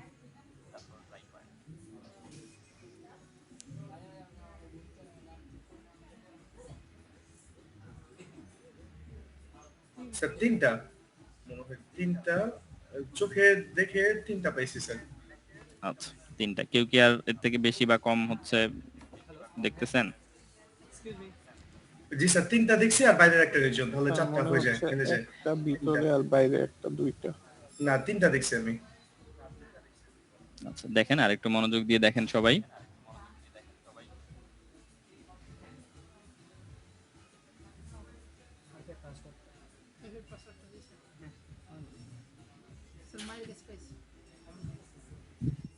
এখানে অনেকগুলো রিজিয়ন ওভারল্যাপ আছে। হ্যাঁ, কিছু হচ্ছে ওভারল্যাপ আছে। হটস্পট চালা, আমার হটস্পট অন আছে। সিঙ্গেল একটা উপরে একটা মনে হয় একটা, আর সব মাঝের গোলগুলি মিলে একটা, নিচের একটা। স্যার আমি বলবো, আমি মানে আমার চোখে গুলো পড়ছে। আচ্ছা, তাহলে আমরা একটু মার্ক করি, ঠিক আছে? যেমন এটা একটু ক্লিয়ারলি বোঝা যাচ্ছে। এইটা হচ্ছে ক্লিয়ারলি বোঝা যাচ্ছে যে এইটা একটা হচ্ছে রিজিয়ন। ওকে, জি স্যার। জি আচ্ছা, স্যার। বাকিগুলো আমরা দেখি যে হচ্ছে বাউন্ডেড কিনা। যেমন এই যে এখান থেকে যে এসটা বের হয়েছে, 430 ঠিক আছে, আর এটা 789 এখানে এসে হচ্ছে শেষ হয়েছে, তাই না? জি স্যার। আবার এইখান থেকে একটা হচ্ছে এজ হচ্ছে বের হয়েছে। জি স্যার। তাহলে এই যে এই মাঝখানের যে এরিয়াটুকু, সেটা একটা হচ্ছে রিজিয়ন। রিজিয়ন। জি স্যার। আচ্ছা, তাহলে এই গেল হচ্ছে দুইটা। আর 5 6 11 12 আর 4 এটা একটা হয়েছে। আচ্ছা, তারপরে আমরা হচ্ছে আবার যদি হচ্ছে এই যে এইটা চিন্তা করি, এইটা এই যে মাঝখানের যে অংশটুকু এই যে এদিক দিয়ে ফাঁকা হয়ে যাচ্ছে, কিন্তু আবার এই যে এখান দিয়ে এসে আবার এই এরিয়াটাকে হচ্ছে আটকে দেওয়া হয়েছে, Yes. ঠিক আছে? তাহলে এই তিনটা আর বাইরে হচ্ছে একটা, এই টোটাল হচ্ছে এখানে রিজিয়ন হচ্ছে চারটা। ঠিক আছে, সবার কনফিউশন দূর হয়েছে? Yes. আমরা দেখবো যে হচ্ছে কোথায় যদি এরকম খোলা থাকে কোনো জায়গা দিয়ে, তাহলে সেটাকে আমরা রিজিয়ন হিসেবে হচ্ছে কাউন্ট করব না। অবশ্যই সেটা হচ্ছে কি হতে হবে, বাউন্ডারি দিয়ে হচ্ছে আটকানো থাকতে হবে, ঠিক আছে? এই জন্য আমরা বলতেছি হচ্ছে বাউন্ডেড এরিয়া। আচ্ছা, এইটা গেল। এরপরে হচ্ছে আমরা বলতেছি যে কমপ্লেক্স যেটা, সেটার জন্য হচ্ছে বের করা।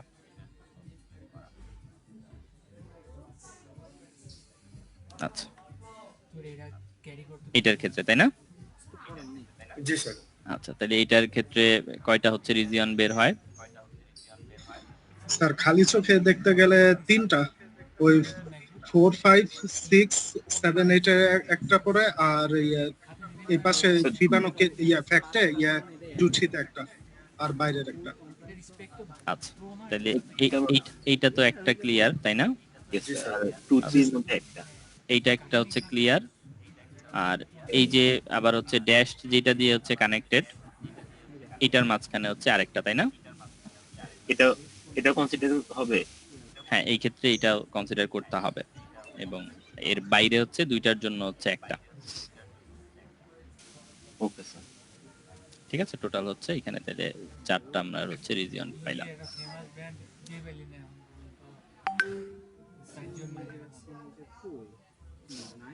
অথবা আমরা যদি এটাকে বাদ দিয়ে চিন্তা করি, ঠিক আছে, এটাকে বাদ দিয়ে যদি চিন্তা করি, তাইলে আমাদের যেটা করতে হবে, মেইনের জন্য আলাদাভাবে বের করতে হবে, ফ্যাক্টোরিয়ালের জন্য আলাদাভাবে বের করতে হবে। তখন মেইনের জন্য বের করলে এই এক আর এই এক দুই হবে, আবার এটার জন্য বের করলে এই এক আর হচ্ছে বাইরের এক দুই হবে, তখনও দুই দুই যোগ করলে 4 হবে। জি স্যার। ঠিক আছে, করা যাবে না? জি স্যার। জি স্যার। আচ্ছা, স্যার যদি ডান পাশেরটা শুধু একটা সিঙ্গেল নোড হয় সেক্ষেত্রে ওটাকে আমি পুরো একটা রিজন ধরবো, যেমন শুধু এখানে না node না, ওইটা তখন একটাই। রিজিয়ন ধরবো না, ঠিক আছে? যেমন এই যে এইটা যদি না থাকতো, এই যে এইটা যদি না থাকতো, এই এসটা না থাকতো, তাহলে তো এটার কোনো রিজিয়ন নাই। না স্যার। জি স্যার, বুঝতে পেরেছি। Clear sir. ঠিক আছে। আচ্ছা, এখন আমরা হচ্ছে আমাদের আসল যে উদ্দেশ্য সাইক্লোমেট্রিক কমপ্লেক্সিটি বের করার, সেটা নিয়ে হচ্ছে আলাপ করি। সেটা হচ্ছে আমরা কি যেন হচ্ছে আমাদের উদ্দেশ্য ছিল, আমাদের উদ্দেশ্য ছিল যে এই যে সবগুলা পাথ যেন হচ্ছে আসলে হচ্ছে এক্সিকিউট করানো হয় টেস্ট কেস দিয়ে, সেটাই তো আমাদের উদ্দেশ্য ছিল। বা আমরা পাথগুলাকে আইডেন্টিফাই করতেছি এই জন্যই যেন আমরা যখন হচ্ছে টেস্ট কেস তৈরি করব এই অ্যাপ্রোচে বেসিস পাথ টেস্টিং এ, তখন যেন প্রত্যেকটা পাথই কোনো না কোনো ভাবে এটা দিয়ে এই টেস্ট কেসগুলা দিয়ে হচ্ছে কভার হয়। সেটার জন্য আমাদের যেটা দরকার হবে সেই কনসেপ্টটা হচ্ছে ইন্ডিপেন্ডেন্ট পাথ। এমনিতে তো নরমাল পাথ বলতে আমরা যেটা বুঝি সেটা তো আমরা এখানে বের করছি, যে এই যে 6 পসিবল পাথ, ঠিক আছে, যে প্রোগ্রামের শুরু থেকে শেষ পর্যন্ত যতগুলা এজের মাধ্যমে হচ্ছে যাওয়া যায় সেগুলোকে কানেক্ট করলে আমরা ডিফারেন্ট পাথ পাই। তাহলে এরকম পাথ আছে এই গ্রাফের জন্য 6টা। আচ্ছা, তাহলে ইন্ডিপেন্ডেন্ট পাথ বলতে কি বোঝায়? ইন্ডিপেন্ডেন্ট পাথ বলতে যেটা হচ্ছে বোঝায় যে আপনার যখন আমরা পাথগুলো হচ্ছে বের করব, একটা পাথ তখনই হচ্ছে ইন্ডিপেন্ডেন্ট পাথ হবে যদি সেটা অ্যাট লিস্ট নতুন কিছু আপনার স্টেটমেন্ট বা নতুন কিছু হচ্ছে আপনার কোড হচ্ছে অ্যাড করে। ঠিক আছে, তাহলে এখন আমরা গ্রাফ তৈরি করে ফেলছি, গ্রাফের ভিতরে তো আর কোনো কোড নাই। তার মানে আমরা হচ্ছে আমরা এমন ভাবে হচ্ছে পাথগুলো হচ্ছে নিব যেন প্রত্যেকটা পাথ নতুন করে লিস্ট একটা এজ যেন সেখানে নতুন থাকে। ঠিক আছে, একটা পাথ তখন ইন্ডিপেন্ডেন্ট পাথ হবে যদি প্রিভিয়াসলি এই পাথে এমন কোনো এজ যদি হচ্ছে থাকে যেটা প্রিভিয়াস কোনো পাথে নাই, তখন সেটাকে আমরা নতুন একটা ইন্ডিপেন্ডেন্ট পাথ হিসেবে হচ্ছে কনসিডার করতে পারবো। আমরা উদাহরণ থেকে দেখলে বিষয়টা আরো ক্লিয়ার হবে। এখানে যেমন আমাদের পাথ আছে, পসিবল পাথ আছে কয়টা? 6টা। ঠিক আছে, এখন আমরা দেখি যে 6টা পাথই আসলে হচ্ছে ইন্ডিপেন্ডেন্ট পাথ কিনা। যেমন আমরা হচ্ছে একটু মার্ক করব যে হচ্ছে কোনগুলো আসলে হচ্ছে ভিজিটেড হয়। যেমন আমরা প্রথমে এ, তারপর হচ্ছে সি, তারপর হচ্ছে ই, তারপর হচ্ছে আই। তার মানে এখানে সবই আসলে হচ্ছে নতুন। এসি ইআই যেই আমরা পাথ একটা বের করলাম, এখানে সবই আসলে নতুন। কোন এজই, যেহেতু এটাই প্রথম পাথ, তাহলে কোন এজ আগে হচ্ছে আমরা কভার করিনি। এরপর আমরা যেটা করব, এসি ঠিক রাখবো, আর এখান থেকে জি আর এইচ এই দুইটা নতুন। তাহলে আমাদের ডেফিনেশন অনুযায়ী লিস্ট কয়টা নতুন হইতে হবে? এজ পাথের মধ্যে নতুন এজ কয়টা থাকতে হবে? একটা। লিস্ট একটা থাকতে হবে। তাহলে এখানে দুইটা আছে, আমাদের কোনো প্রবলেম নাই। তাহলে এসি জিএইচ এটাও একটা ইন্ডিপেন্ডেন্ট পাথ। এরপরে এসি, তারপর হচ্ছে এফ, তারপর হচ্ছে জে। এখানেও কি আমরা নতুন এজ পাইছি? লিস্ট একটা নতুন এজ ইয়েস স্যার। পাইছি। তাহলে এটাও আমাদের জন্য একটা কি হবে? ইন্ডিপেন্ডেন্ট পাথ হবে। আচ্ছা, তাহলে এটা কোনটা? এটা হচ্ছে AC F J. AC F J. আচ্ছা, এখানে মনে হয় একটু ভুল দেওয়া আছে, এটা এফ এইচ হবে না, এটা হবে হচ্ছে AC F J. F H তো কোনো হচ্ছে কানেক্টিং এজ নাই, এটা হবে জে। ওকে, এই তিনটা আমরা হচ্ছে ইন্ডিপেন্ডেন্ট পাথ পাইলাম। এখন আমাদের দেখতে হবে যে আসলে বাকি আছে কোন এজ গুলো। ঠিক আছে, এখন বাকি আছে হচ্ছে এই যে বি আর হচ্ছে ডি। তাহলে যখন আমরা হচ্ছে এই রকম একটা পাথ নিব, বি ডি ফর এক্সাম্পল ই আর হচ্ছে আই। ঠিক আছে, এটা যখন হচ্ছে নিব, তখন আমরা অলরেডি কয়টা হচ্ছে নতুন এজ পাবো? বি আর হচ্ছে ডি। তাহলে এটাও আমাদের ডেফিনেশন অনুযায়ী কি হবে? ইন্ডিপেন্ডেন্ট পাথ হবে। জি স্যার। কিন্তু এরপরে আমরা যে বাকি দুইটা যদি পাথ হচ্ছে আবার হচ্ছে মেলানোর ট্রাই করি, বা ইন্ডিপেন্ডেন্ট পাথের ডেফিনেশনের সাথে যদি আমরা মিলাইতে চাই, তখন দেখবো যে এখানে যে এজ গুলো আছে, যেমন বি ডি জি এইচ, এই যে জি এইচ অথবা বিডি, এগুলো আগেই একবার নেওয়া হয়ে গেছে না কোনো না কোনো একটা পাথে? জি স্যার। ঠিক আছে, Yes, sir. একইভাবে বিডি এফ জে, এটাও আগে কোনো না কোনো ভাবে হচ্ছে কভার হয়ে গেছে না? জি স্যার। তার মানে এই এজ গুলাকে নিলে আমরা এমন কোনো স্টেটমেন্ট পাই না যেই স্টেটমেন্ট গুলা আগে কখনো হচ্ছে কি হয়নি, এক্সিকিউট হয়নি। যেমন আমাদের এই যে যতক্ষণ পর্যন্ত বি আর ডি হচ্ছে আমরা এই দুইটা এজ নেই ততক্ষণ পর্যন্ত এই যে এই নোডে যেই কোড গুলো ছিল, এই প্রত্যেকটা নোড তো এক একটা হচ্ছে কোড, তাই না? যখন আমরা হচ্ছে কনভার্ট করছি তখন দেখছি যে কোডকেই আমরা এক একটা নোড হিসেবে হচ্ছে কনসিডার করি। তার মানে কি? তার মানে হচ্ছে যে এইখানে যেই কোড গুলো আছে সেইটা এখন পর্যন্ত কোনোভাবেই হচ্ছে কভার হয় নাই। কিন্তু এরপরে আপনি হচ্ছে নতুন করেও যদি আবার বিডি জিএইচ নেন, তাহলে এই যে এইখানে যেই কোড আছে, এই কোড তো আগেই হচ্ছে এসি জিএইচ যেই হচ্ছে পাথ ছিল, সেই পাথ দিয়ে এই কোড অলরেডি হচ্ছে এক্সিকিউটেড। তাহলে নতুন কোনো স্টেটমেন্ট কি অ্যাড হচ্ছে? নতুন কোনো ইউনিক স্টেটমেন্ট অ্যাড হচ্ছে? না স্যার। হচ্ছে না। No. তাহলে আমাদের ওইগুলা করা হচ্ছে রিডান্ডেন্ট। ঠিক আছে, তাহলে আমাদের যে আইডিয়া ছিল সেই আইডিয়া অনুযায়ী আমাদের সব পসিবল পাথ আমাদের কভার করার প্রয়োজন নেই। আমাদের কভার করার প্রয়োজন হচ্ছে যতগুলা ইন্ডিপেন্ডেন্ট পাথ আছে। তাহলে একটা গ্রাফে আপনার হচ্ছে 6টা যদি হচ্ছে অল পসিবল পাথ থেকে থাকে, তাইলে আমার সেখানে হচ্ছে ইন্ডিপেন্ডেন্ট পাথ এমনকি 6টাও হইতে পারে, 6টাই ইন্ডিপেন্ডেন্ট পাথ হইতে পারে, এরকম হইতে পারে, অথবা তার থেকে কম হবে। যেমন এই ক্ষেত্রে হচ্ছে আমার ইন্ডিপেন্ডেন্ট পাথ হচ্ছে 4টা। ঠিক আছে, তাহলে আমরা এই 4টাকে হচ্ছে কভার করব। এবং এই 4, এই যে সংখ্যাটা 4, এই 4 সংখ্যাটা আমরা যে একটু আগে হচ্ছে সাইক্লোমেট্রিক কমপ্লেক্সিটি বের করছি সেটার সাথে মিলে যায় না? জি স্যার। তাহলে আমরা সাইক্লোমেট্রিক কমপ্লেক্সিটি বের করার মাধ্যমে আসলে বের করি যে হচ্ছে এই কোডে, সোর্স কোডে কতগুলা ইন্ডিপেন্ডেন্ট পাথ আছে, এবং আমাদেরকে যতগুলো ইন্ডিপেন্ডেন্ট পাথ আছে ততগুলাই আসলে হচ্ছে টেস্ট কেস জেনারেট করতে হবে। বা ততগুলা পাথকেই আসলে হচ্ছে কভার করতে হবে। 6 পসিবল পাথ আমাদের কভার করার দরকার নাই। ঠিক আছে, এই কারণেই আমরা সাইক্লোমেট্রিক কমপ্লেক্সিটিটা আগে বের করে আমরা বুঝে নেই যে এখানে আসলে হচ্ছে কতগুলো ইন্ডিপেন্ডেন্ট পাথ থাকতে পারে, তারপরে আমরা সেই পাথগুলোকে হচ্ছে আইডেন্টিফাই করার হচ্ছে ট্রাই করি। তাহলে এখান থেকে যখন আমরা ইন্ডিপেন্ডেন্ট পাথ বের করব তখন আমাদের ইন্ডিপেন্ডেন্ট পাথ হবে এই যে এই প্রথম 4টা। ঠিক আছে, অথবা প্রথম 4টা না হয়ে প্রথম 3টা, তারপরে এই পরের 3টা থেকে যে কোনো একটা হইলেও হইতো। জি স্যার। ঠিক আছে, কারণ মানে আমাদের না এটা স্যার সেম থাকবে, নাম্বারটা সেম থাকবে, বাট ডাবল হ্যাঁ, এক্স্যাক্টলি বলতে গেলে এটা আপেক্ষিক, এক একজন এক একটা হ্যাঁ পাথ ভিন্ন হইতে পারে, কারণ আমার হচ্ছে বি আর ডি কে হচ্ছে ইনক্লুড করাটা হচ্ছে দরকার, তাই না? আবার আমরা যদি প্রথমে শুরু করতাম বিডি দিয়ে, তখন দেখা যাইতে হচ্ছে যে প্রত্যেকবারই বিডি নিলে এই যে নিচের এগুলো নতুন নতুন আসে, তখন আবার দেখা যেত যে এ আর সি কে একবার নিলেই হইতো। কিন্তু ঘুরে ফিরে টোটাল ইন্ডিপেন্ডেন্ট পাথের সংখ্যা কত হবে? 4 হবে। চারই হবে। জি সেই স্যার। সংখ্যাটা কার সমান? সেই সংখ্যাটা হচ্ছে এই কোডের সাইক্লোমেট্রিক কমপ্লেক্সিটির সমান। ক্লিয়ার সবাই? Yes sir. সাইক্লোমেট্রিক কমপ্লেক্সিটির জন্য স্যার এতগুলো জানা লাগবে কেন স্যার? মানে প্রত্যেকটা নিয়মের না, প্রত্যেকটা নিয়ম মানে আমরা শেখার জন্য শিখতেছি, কিন্তু আমরা যখন বের করব তখন আমরা যে কোনো একটা দিয়ে হচ্ছে বের করতে পারি।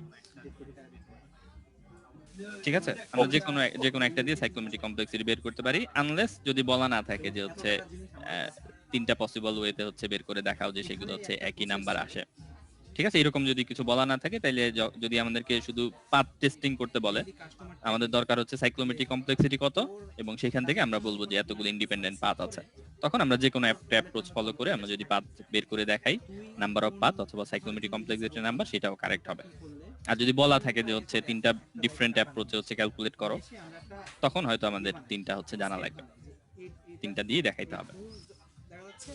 Okay sir. ঠিক আছে, তাহলে আমরা নিচের যে উদাহরণ ছিল সেটার জন্য এখন যদি হচ্ছে মেলানোর চেষ্টা করি যে আমরা ইন্ডিপেন্ডেন্ট পাথগুলো আমরা কি কি হয়। এখন ইন্ডিপেন্ডেন্ট পাথগুলো বলার জন্য আমরা তো এখানে অনেকগুলা নোডকে একসাথে কম্বাইন করে ফেলছি না, এই নাম্বারগুলো আসছে হচ্ছে আমাদের লাইন নাম্বার থেকে, সোর্স কোডের লাইন নাম্বার থেকে আসছে, তাই না? তাহলে এখন এইগুলা দিয়ে বলাটা একটু অনেক সময় ডিফিকাল্ট হয়ে যায় বা পাথটা একটু লং হয়ে যায়, তখন আমরা আমরা নোডগুলাকে একটু হচ্ছে লেবেলিং করি। ঠিক আছে, আগেরটাতে যেমন হচ্ছে এজ গুলাতে লেবেলিং করা ছিল, যেমন এই উদাহরণে আমরা এজ দিয়ে যেমন হচ্ছে পাথ বলছি, এ সি এভাবে বলছি, আমরা চাইলে কি করতে পারি, নোড দিয়েও পাথ বলতে পারি নোডের লেবেলিং থেকে। তাহলে এইগুলো হচ্ছে নোডের লেবেলিং। ঠিক আছে, এখানে এজ এর কোনো লেবেল নাই। তাহলে আমরা যে কোনো ভাবেই করতে পারি, যেটা আমরা হচ্ছে কমফোর্ট ফিল করি, কিন্তু আমরা যদি হচ্ছে নোড দিয়ে করি তাহলে আমরা হচ্ছে খুব ছোট ছোট অক্ষর দিয়ে আমরা হচ্ছে একটা পাথকে হচ্ছে ডিফাইন করতে পারবো। আচ্ছা, তাহলে আমরা এখানে যেহেতু হচ্ছে নোডের উপর লেভেলিং করা আছে এবং যেহেতু হচ্ছে বড় না হয়ে যায়, একটা নোডে অনেকগুলো স্টেটমেন্ট হচ্ছে কম্বাইন করা থাকতে পারে, তাহলে সেটাকে 1 2 3 দিয়ে রিপ্রেজেন্ট না করে আমরা সেটাকে রিপ্রেজেন্ট করলাম হচ্ছে এ দিয়ে। লেভেলিং করার পরে এখন যদি আমরা চিন্তা করি যে এখানে কতগুলো ইন্ডিপেন্ডেন্ট পাথ আছে, ঠিক আছে, সেটা আমরা একটু হচ্ছে বের করার চেষ্টা করি।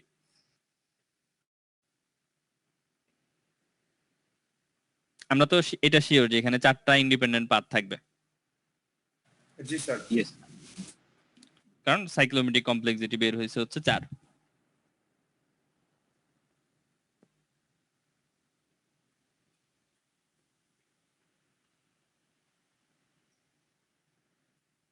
আচ্ছা, দেখি এখানে কয়টা আছে পাথ, ইন্ডিপেন্ডেন্ট পাথ।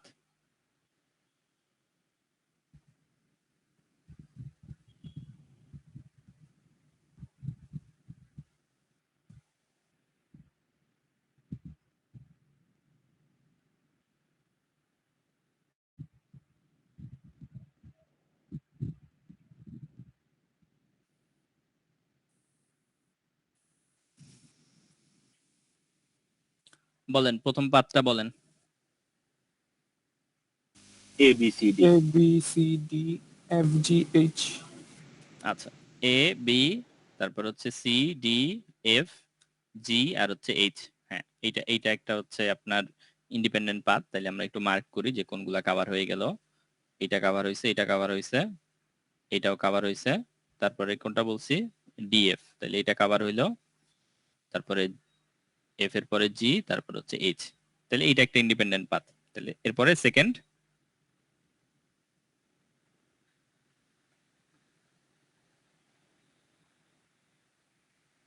পরেরটা বলেন। A B F H sir A B C আর হচ্ছে ই এ বি সি তারপরে ই ই। স্যার এটা কি ঘুরতে হবে পুরোটা, তাহলে তো ই হ্যাঁ, হয়ে একদম। বি তে যাবে, বি হ্যাঁ, থেকে একদম এফ। আমাদের হচ্ছে শুরু থেকে মানে প্রত্যেকটা পাথ এমন হবে, এটা হচ্ছে শুরু থেকে শেষ হবে গিয়ে হচ্ছে এইচে। ঠিক আছে, এর মধ্যে অ্যাটলিস্ট একটা নতুন এজ থাকলেই হচ্ছে এনাফ। জি স্যার তাহলে এ বি তাহলে এ বি তারপরে সি তারপরে হচ্ছে ই, বি এর পরে আবার হচ্ছে কি বি বি, তারপরে F, বি হচ্ছে এরপর এফ, এফ এফ এরপর জি এইচ জি, এইচ। জি। ঠিক আছে, তাইলে এইটা হচ্ছে কভার হইছে, এইটা কভার হইছে এবং এটা হচ্ছে কভার হইছে। ঠিক আছে, তাইলে জি স্যার আমরা দুইটা হচ্ছে পাইলাম। তারপরে থার্ড, স্যার ওই সেম আগেরটাই, জাস্ট ওইটা এফ জি এইচ ইউজ না করে ওই যে এফ থেকে এইচ পর্যন্ত ইউজ করবে স্যার। আচ্ছা, মানে এফ থেকে এইচ পর্যন্ত, এই যে যেই এইচটা গেছে, জি স্যার এফ থেকে এই যে এইচটা গেছে সেটা কিন্তু cover করবে, স্যার। প্রত্যেকটাই তো আগে একবার না, ডিসকভার হয়ে এটা গেছে। এটা নতুন না, এটা তো একটা নতুন কালি হয়েছে। এখন আমি যেটা দিয়ে নেই, এটা আমি এফ এ কানেকশন হয়েছে কি থেকে, ডি থেকে একটা এফ এ কানেকশন আছে, এটা এই পাতটা দিয়েও নিতে পারি এইচ পর্যন্ত, আবার ওই বি থেকে একটা হয়েছে এটা দিয়েও নিতে পারি, আচ্ছা, যেমন ঠিক আছে। এ বি এফ এইচ, মানে এই পাতটাও নিতে পারি আর কি। নতুন ঠিক আছে, একটা। তাহলে আমরা একটু হচ্ছে এখানে দেখি, এখানে যদি হচ্ছে করেই দেওয়া আছে, আমরা একটু পাথগুলো হচ্ছে দেখি। একটা হচ্ছে এ বি আর হচ্ছে এফ এইচ। জি স্যার, এই যে শেষে আমরা যেটা বললাম। একদম এ বি তারপরে হচ্ছে বি থেকে হচ্ছে এফ এ এফ, এফ থেকে হচ্ছে এইচ এইচ। জি স্যার। আচ্ছা, তারপরে হচ্ছে আপনার A B F G H, তার মানে এই যে শেষে এখানে এসে আপনার এখান থেকে আমরা বলতে পারি শেষে এইখানে এসে আপনার হচ্ছে এই যে এই পাথে না গিয়ে এই এজে না গিয়ে আপনার হচ্ছে জি এইচ, এই পাথে যখন হচ্ছে সে যায়। তারপরে হচ্ছে A B C E B F G H, A B C তারপর হচ্ছে ই, তারপর হচ্ছে আবার এই যে ভিতরে ঘুরে তারপর আবার এখানে এসে তারপর হচ্ছে জিএইচ, আর একদম শেষেরটা হচ্ছে এবিসিডি তারপর হচ্ছে এফএইচ। মানে এবিসিডি কই ছিল, এ বি সি ডি তারপর হচ্ছে এফ তারপর হচ্ছে এইচ। ঠিক আছে, তাহলে আমাদের সাইক্লোমেট্রিক কমপ্লেক্সিটি ছিল হচ্ছে 4, আমরা এখানে ইন্ডিপেন্ডেন্ট পাথ হচ্ছে পাইছি হচ্ছে 4। এরপর হচ্ছে লাস্ট স্টেপ। লাস্ট স্টেপ হচ্ছে যে এখন আমাদের টেস্ট কেস তৈরি করতে হবে। মানে আলটিমেটলি তো আমরা হচ্ছে কিছু ইনপুট দিয়ে তারপর হচ্ছে টেস্ট কেস হচ্ছে জেনারেট করব, যেগুলো আগের সব অ্যাপ্রোচে আমরা হচ্ছে করে আসছি। যে ফাইনালি একটা আমাদের হচ্ছে টেবিল তৈরি করতে হবে, যেই টেবিলে কি থাকবে, ইনপুট থাকবে এবং এক্সপেক্টেড হচ্ছে আউটপুট থাকবে। তাইলে এখানে রুলটা হচ্ছে যে আমরা যতগুলা ইন্ডিপেন্ডেন্ট পাথ পাইছি, আমরা ততগুলা ইন্ডিপেন্ডেন্ট পাথ কভার করে এরকম ভাবে হচ্ছে টেস্ট কেস হচ্ছে জেনারেট করব। তাইলে এখানে যেহেতু আমরা 4টা ইন্ডিপেন্ডেন্ট পাথ পাইছি, আমাদেরকে টেস্ট কেস জেনারেট করতে হবে 4টা, যেটা হচ্ছে প্রত্যেকটা টেস্ট কেস কোনো একটা ইন্ডিপেন্ডেন্ট পাথকে হচ্ছে কভার করবে। তার মানে এইখানে আপনি কিন্তু হচ্ছে এই যে ইনপুটের যে নাম্বারগুলা 1 2 4 3 এগুলা চাইলে কি করা যাবে না, র্যান্ডমলি হচ্ছে বসানো যাবে না। ভ্যালুটা কি বসাবো সেটা অবশ্যই আমাদেরকে হচ্ছে এই যে গ্রাফটা তৈরি করছি এবং আমাদের যে হচ্ছে সোর্স কোড থেকে এই গ্রাফটা তৈরি করছি সেটা দেখে তারপর হচ্ছে বসাইতে হবে। ঠিক আছে, যে কোন পাথে যাবে সেটা আমরা তখনই বুঝতে পারবো যখন এই যে নাম্বারের ভ্যালুটা কত হবে সেটা দিয়ে আমরা যখন হচ্ছে এটা এক্সিকিউট করানোর হচ্ছে ট্রাই করব। যেমন নাম্বারের ভ্যালু যদি হচ্ছে 1 হয় তাহলে কি হবে, ইন্ডেক্সের ভ্যালু হচ্ছে 2, তাহলে 2 লেস অর ইকুয়াল হবে হচ্ছে 0। ঠিক আছে, তার মানে এই পাথে সে হচ্ছে যাবেই না, হোয়াইলের ভেতরে ঢুকবেই না। আবার যখন নাম্বারের ভ্যালুটা বড় দিব তখন হচ্ছে এই হোয়াইলের ভেতরে ঢুকবে। তার মধ্যে কোনো বার হচ্ছে এই ইফ এর কন্ডিশনটা ট্রু হইতে পারে, আবার কি হইতে পারে, নাও হইতে পারে। তাহলে সেভাবে আমরা চিন্তা করে যে নাম্বারের ভ্যালু কত দিলে কোনটা কভার হয় সেটা চিন্তা করে তারপরে আমরা হচ্ছে এই যে এখানে ইনপুটের ভ্যালুগুলো হচ্ছে সেট করব এবং কোন ইনপুট দিলে কোন পাথটা কভার হচ্ছে, ঠিক আছে, সেটা আইডেন্টিফাই করব। কারণ তা না হলে আমরা আবার ট্র্যাক হারায় ফেলবো যে আমরা যে 4টা ইন্ডিপেন্ডেন্ট পাথ আছে সবগুলো ইন্ডিপেন্ডেন্ট পাথ কভার হচ্ছে কিনা। ঠিক আছে, তাহলে এইটার যে টেস্ট কেসটা জেনারেট করা, এইটা ব্ল্যাক বক্স টেস্টিং এর অ্যাপ্রোচ থেকে একটু কি হবে, টাইম কনজিউমিং হবে এবং একটু হচ্ছে আমাদেরকে সোর্স কোডটা যেহেতু হচ্ছে পুরাটা মাথায় রাখতে হচ্ছে এবং সোর্স কোডের কোন ইনপুটের কারণে কোন লাইনগুলো এক্সিকিউট হচ্ছে সেগুলো আমাদেরকে মুখে মুখে কি করতে হবে, ইটারেট করে দেখতে হবে যে 1 বসাইলে কোন পাথগুলো হচ্ছে ভিজিট করে, 2 বসাইলে কোন পাথগুলো হচ্ছে ভিজিট করে। এবং এটা বোঝার জন্য সহজে আমরা যে গ্রাফটা তৈরি করছি সেটা এবং যে সোর্স কোডটা আছে এটা আমরা হচ্ছে পাশাপাশি রেখে তারপরে যদি করি তাহলে আমাদের জন্য হচ্ছে বুঝতে হচ্ছে ইজিয়ার হবে যে কোন ইনপুট দেওয়ার কারণে কোন, যদি এখানে নাম্বার ইনপুট দেওয়ার কারণে আপনি দেখেন যে হচ্ছে 2 3 আর হচ্ছে এদিকে 14 15 লাইন হচ্ছে 13 14 15 এগুলো এক্সিকিউট হয়, তখন আমরা এই যে এখানে দেখব যে এই যে 2 3 আর হচ্ছে 13 14 15 এইগুলা নিয়ে কোন পাথটা আছে, তখন আমরা সেই পাথটা এখানে হচ্ছে লিখে রাখবো যেন আমরা বুঝতে পারি যে এই পাথটা কভার হয়ে গেছে। ঠিক আছে, তাহলে এটা হচ্ছে আমাদের ফাইনাল স্টেপ। এই স্টেপটা করার পরে আমরা হচ্ছে এখন কি করতে পারছি, এই যে বেসিস পাথ টেস্টিং এই অ্যাপ্রোচটা ব্যবহার করে আমরা কিছু টেস্ট কেস হচ্ছে জেনারেট করতে পারছি। এই টেস্ট কেসগুলো যদি আমরা দিয়ে বলি যে এই 4টা টেস্ট কেস এক্সিকিউট করলে আমাদের সবগুলা কন্ডিশন হচ্ছে কভার হবে, আমাদের সবগুলা পাথ হচ্ছে কভার হবে। ঠিক আছে, এটা এখন আমরা হচ্ছে বলতে পারবো। এবং এটার জন্য অবশ্যই আমাদেরকে সোর্স কোডটা হচ্ছে জানতে হয়েছে, কারণ উপরের যা কিছু আমরা হচ্ছে করে আসছি সবকিছু কোনটার উপর বেস করে, সোর্স কোডের উপর হচ্ছে বেস করে। সোর্স কোডটাকে প্রথমে আমরা হচ্ছে গ্রাফে কনভার্ট করছি, সেখান থেকে সাইক্লোমেটিক কমপ্লেক্সিটি বের করছি, সেখান থেকে ইন্ডিপেন্ডেন্ট পাথ বের করছি, এবং পাথ বের করার পর প্রত্যেকটা পাথের এগেইনস্টে যখন আবার আমরা হচ্ছে ইনপুট জেনারেট করতে যাচ্ছি বা ইনপুট সেট করতে যাচ্ছি তখনও আমাদের সোর্স কোডটা প্রয়োজন হচ্ছে দেখার জন্য যে এই ইনপুট দিলে কোন পাথে হচ্ছে সে ট্রাভার্স করবে। ঠিক আছে, তার মানে পুরো সোর্স কোডটাই আমাদের এই ক্ষেত্রে হচ্ছে দরকার। এই জন্য এটা হচ্ছে আমাদের হোয়াইট বক্স টেস্টিং, যে ভেতরের সোর্স কোডটাকে আমরা কোনোভাবে ইগনোর করে এই ধরনের টেস্টকে জেনারেট করতে পারবো না, বা তখন তাইলে বলতে পারবো না যে হচ্ছে এটা সব কন্ডিশনকে কভার করে অথবা সবগুলা ইন্ডিপেন্ডেন্ট পাথকে হচ্ছে কভার করে। স্যার ইনপুট নাম্বারের কলামে হবে মানে আমরা যে ইনপুট গুলো দিয়ে টেস্ট করব। হ্যাঁ, এই যে এখানে নাম্বার যেহেতু হচ্ছে আমাদের ভেরিয়েবলের নামই ছিল হচ্ছে নাম্বার, এই কারণে এখানে হচ্ছে ইনপুট নাম লেখা। ঠিক আছে, পরের প্রোগ্রামটা যদি হচ্ছে ধরেন দেখেন তাহলে এখানে যে আমাদের হচ্ছে ইনপুট যেটা ছিল এখানে হচ্ছে আমরা কলামে সেই ইনপুটটা রাখছি যে একটা স্ট্রিং।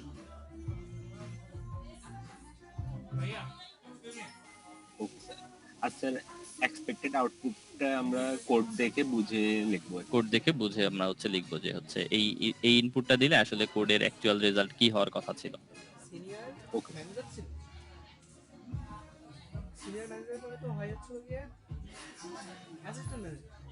স্যার বর্তমানে কি মানে টেস্টিং এর ক্ষেত্রে এই ধরনের অ্যাপ্রোচ ফলো করা হয়? এগুলো হচ্ছে যে- এগুলো হচ্ছে একদম বেসিক হচ্ছে অ্যাপ্রোচ, মানে এর পরে যা কিছুই তৈরি হয়েছে না কেন সবগুলো এগুলোর উপর বেস করে। এবং বর্তমানে অনেক টুল আছে যেগুলো আপনাকে হচ্ছে অটোমেটেড টেস্ট কেস হচ্ছে জেনারেট করে দেয়। তার মানে এই যে আপনি গ্রাফগুলো তৈরি করতেছেন বা এই যে ইন্ডিপেন্ডেন্ট পাথগুলো বের করতেছেন এগুলো হয়তো আপনাকে খাতা কলমে হচ্ছে বের করতে হবে না। ঠিক আছে, এগুলোর জন্য বিভিন্ন টুলস আছে যেগুলো হচ্ছে আপনাকে কন্ট্রোল ফ্লো গ্রাফ বানায় দেয়, বিভিন্ন টুলস আছে যেগুলো আপনাকে সেই কন্ট্রোল ফ্লো গ্রাফ থেকে ইন্ডিপেন্ডেন্ট পাথ হচ্ছে বানায় দিবে এবং আপনাকে ওইরকম টেস্ট কেস হচ্ছে জেনারেট করে দিবে যে কোনটা দিলে আসলে কোন পাথ দিয়ে এক্সিকিউট হবে। ঠিক আছে, এগুলা মানে বেশিরভাগ ক্ষেত্রেই এই জিনিসগুলো অটোমেটেড হয়ে যাচ্ছে। আচ্ছা স্যার, জি স্যার, এগুলাতে হিউম্যান ইন্টারভেনশন আছে অবশ্যই, কিন্তু এই যে কাজগুলো ক্যালকুলেশনের যেই কাজ বা সোর্স কোড অ্যানালাইসিসের যেই কাজ এগুলা বিভিন্ন টুল দিয়েই হচ্ছে করা হচ্ছে। কারণ এগুলা যদি আপনি প্রত্যেকটা সোর্স কোড ইন্ডিভিজুয়াল ধরে ধরে এরকম গ্রাফ তৈরি করেন তাহলে সেটা আসলে হচ্ছে অনেক সময় সাপেক্ষ। ঠিক আছে, আমরা পুরো জিনিসটা বোঝার জন্য যে আসলে টুল যদিও আমরা ব্যবহারও করি তারপরে টুলটা আসলে কিভাবে আমাদেরকে এইটা করে দিচ্ছে বা কেন আমরা হচ্ছে হোয়াইট বক্স টেস্টিংটা ব্যবহার করতেছি সেটা আমরা করার কারণে মানে কি স্টেটমেন্টটা দাঁড় করাইতে পারবো যে আমাদের সবগুলা পাথ কভার হচ্ছে বা সবগুলা নোট কভার হচ্ছে সেটা বোঝার জন্য আমরা এই যে ছোট্ট যে প্রোগ্রামগুলো আছে সেইগুলোর জন্য আমরা যদি প্র্যাকটিস করি আমাদের পুরো এই টেস্টিং এর এই বিষয়টাতে পুরো ধারণাটা তখন হচ্ছে ক্লিয়ার থাকবে। জি স্যার। ঠিক আছে, ব্ল্যাক বক্স টেস্টিং এ যেটা সেটা তো আসলে হচ্ছে তেমন কোনো বিষয় না যে আপনি হচ্ছে যে বাউন্ডারি ভ্যালু অ্যানালাইসিস যেটা করছেন এটা আপনাকে হাতে কলমে মানে বের করার তো কিছুই নাই, যে আপনি রেঞ্জ বলে দিবেন আপনাকে ভ্যালুগুলো জেনারেট করে দিবে, জাস্ট একটা সিম্পল প্রোগ্রাম, মানে কোনো টুলেরও আসলে হচ্ছে দরকার নেই, আপনি নিজেই হয়তো সেই প্রোগ্রামটা হচ্ছে লিখে ফেলতে পারবেন। যেই হচ্ছে আমার ইনপুট রেঞ্জ, তাহলে এটার জন্য বাউন্ডারি ভ্যালু অ্যানালাইসিসে কি কি ইনপুট হইতে পারে সেটা হচ্ছে ক্যালকুলেট করে দাও।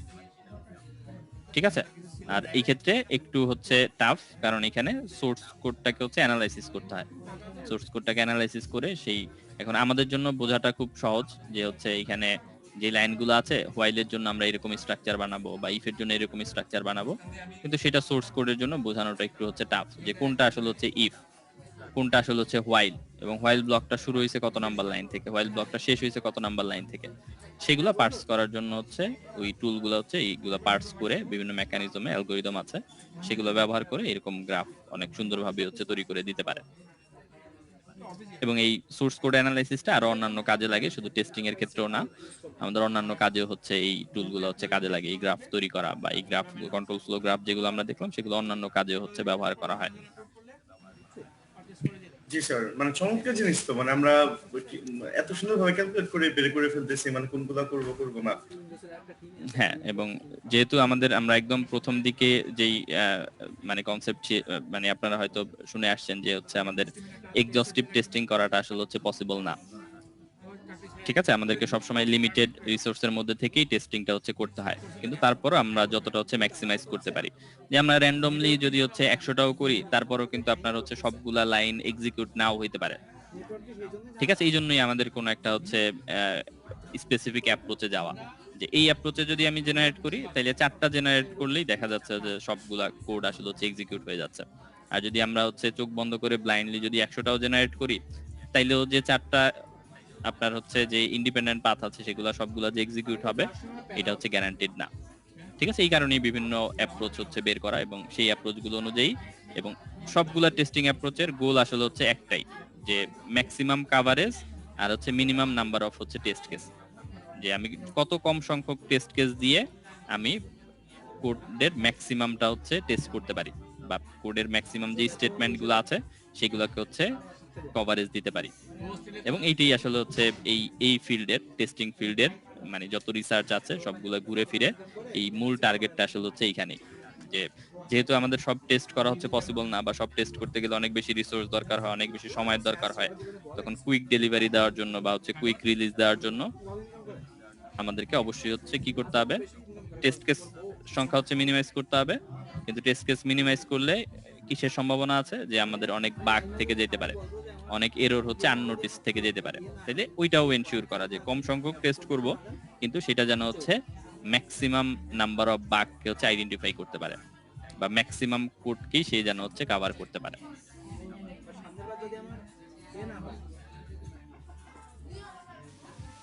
জি স্যার।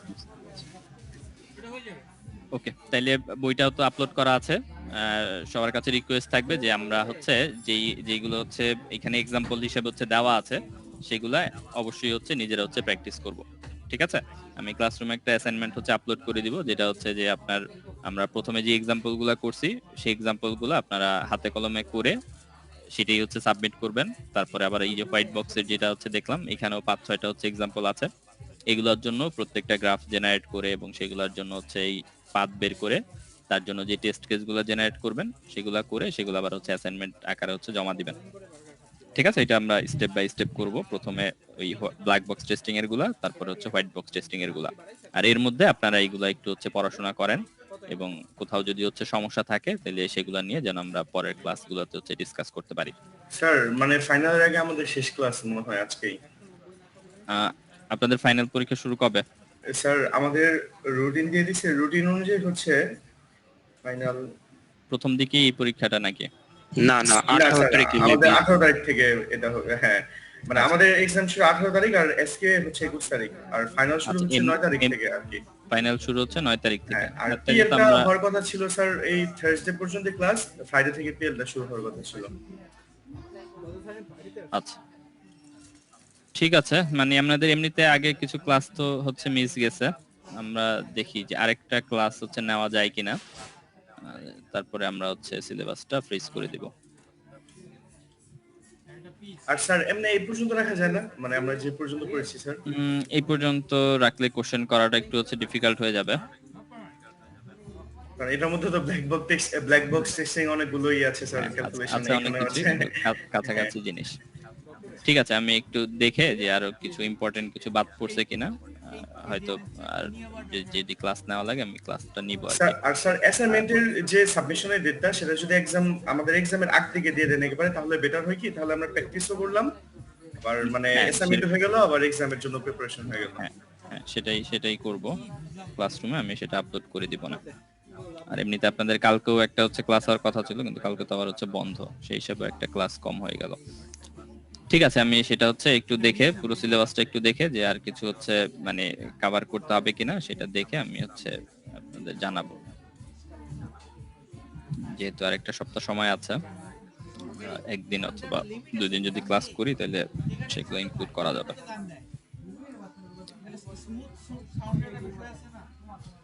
ঠিক আছে, আগে এগুলো হচ্ছে শেষ করেন, এবং এইগুলা রিলেটেড যদি হচ্ছে কোনো কোশ্চেন থাকে তাহলে সেগুলো নিয়েও যেন হচ্ছে পরীক্ষার আগে হচ্ছে ক্লিয়ার হয়ে যাইতে পারেন।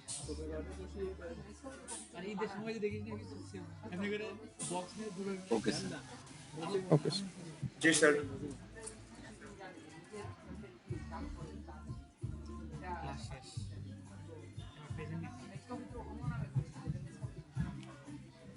ঠিক আছে, রোল কল করতেছি। আরিফুর রহমান আছেন? Yes sir. Bindu Rani Das, Yes, sir. Hasibul Kabir, Yes, sir. Ashraful Islam, Tahmid Hasan, yes sir. Dipankar Sarkar, Rakin Shahriar, yes sir. Jadida Hasan, Yes, sir. Mahir Faisal, yes sir. Mushfiqur Rahman, yes sir. Irshad Jahan, Present, sir. Sajjad Howlader, Niga Hossain, Yes, sir. Mamun Al Rashid, Yes, sir. Ashiqur Rahman, yes sir. Mehedi Hasan,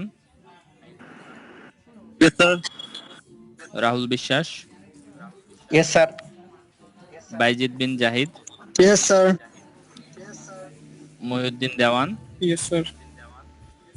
Chandrika Gupta, Yes, sir. Sourav Jahan, Present, sir. Shantanu Chowdhury, Yes, sir. Yes, sir. Maruf Hossain, Yes, sir. Arif Hasan, Yes, sir. Naushin ji, Yes, sir. Sakib Sijan, Yes, sir. Mainul Alam, yes sir. Azizul Hakim, Ripa Akter, Present, sir. Nisarul Amin, Yes, sir. Shah Bayezid Arefin, Sabrin Afroz, Yes, sir. S M Akash, yes sir. Rafiza Islam, Present, sir. Hasanul Kabir, Present, sir. Ashraful Islam, Yes, sir. Julekha Begum, Present, sir. Mosharraf Hossain, Yes, sir. Rahima Afroz, online তো আমি request করছি কালকে রাতে এই যে sir class নিচ্ছে sir if possible can we do online class sir tomorrow roll 15 Sajjad ভাই উনি হচ্ছেন অফিস থেকে জয়েন করছেন, তো একটা মিটিং আছে এর জন্য আর কি কমেন্ট করে দিয়েছেন স্যার, উনি প্রেজেন্টটা দিতে পারেননি। স্যার দীপঙ্কর সরকার স্যার 02 রোল। আচ্ছা Sir,